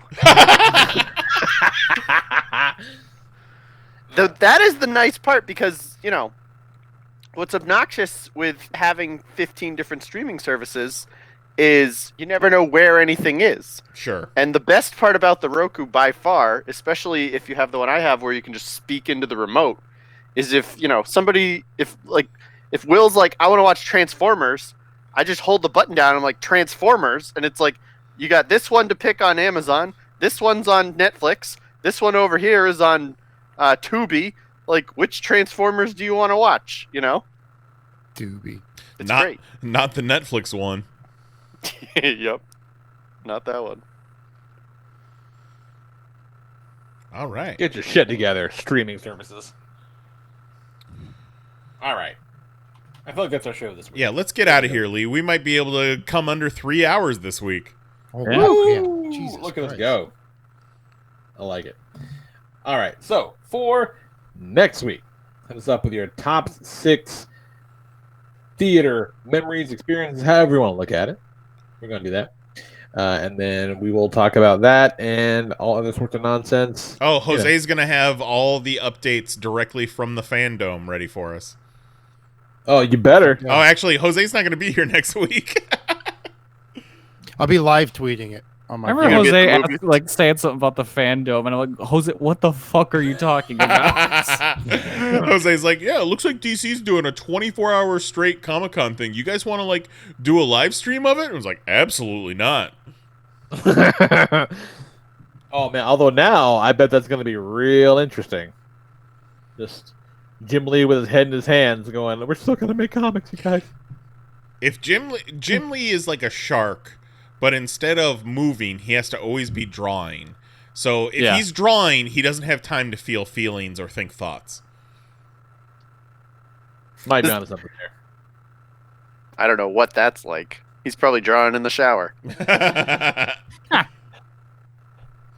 Oh, that's a big one. God bless. All right. So, for Jason Knize, Jose Guzman, Kelly Harris, and my good buddy Mahoney, I am the Lord Reverend Lee Rodriguez. Join us next week at 10 p.m. Eastern, 9 p.m. Central at youtube.com/panelsonpages. Hit us up on the Discord at discord.panelsonpages.com. Hang out. Tell us your theater memories, all that fun stuff. We'll talk to you guys next week. Night. Love you. Bye-bye.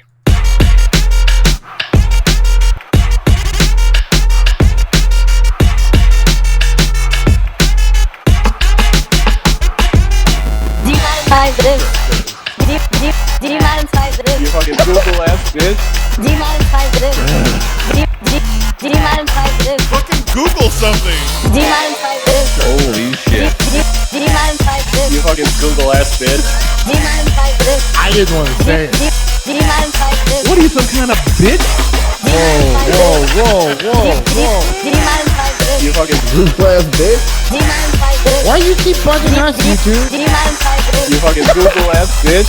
That's it. Show's over. We're done. See you next Tuesday.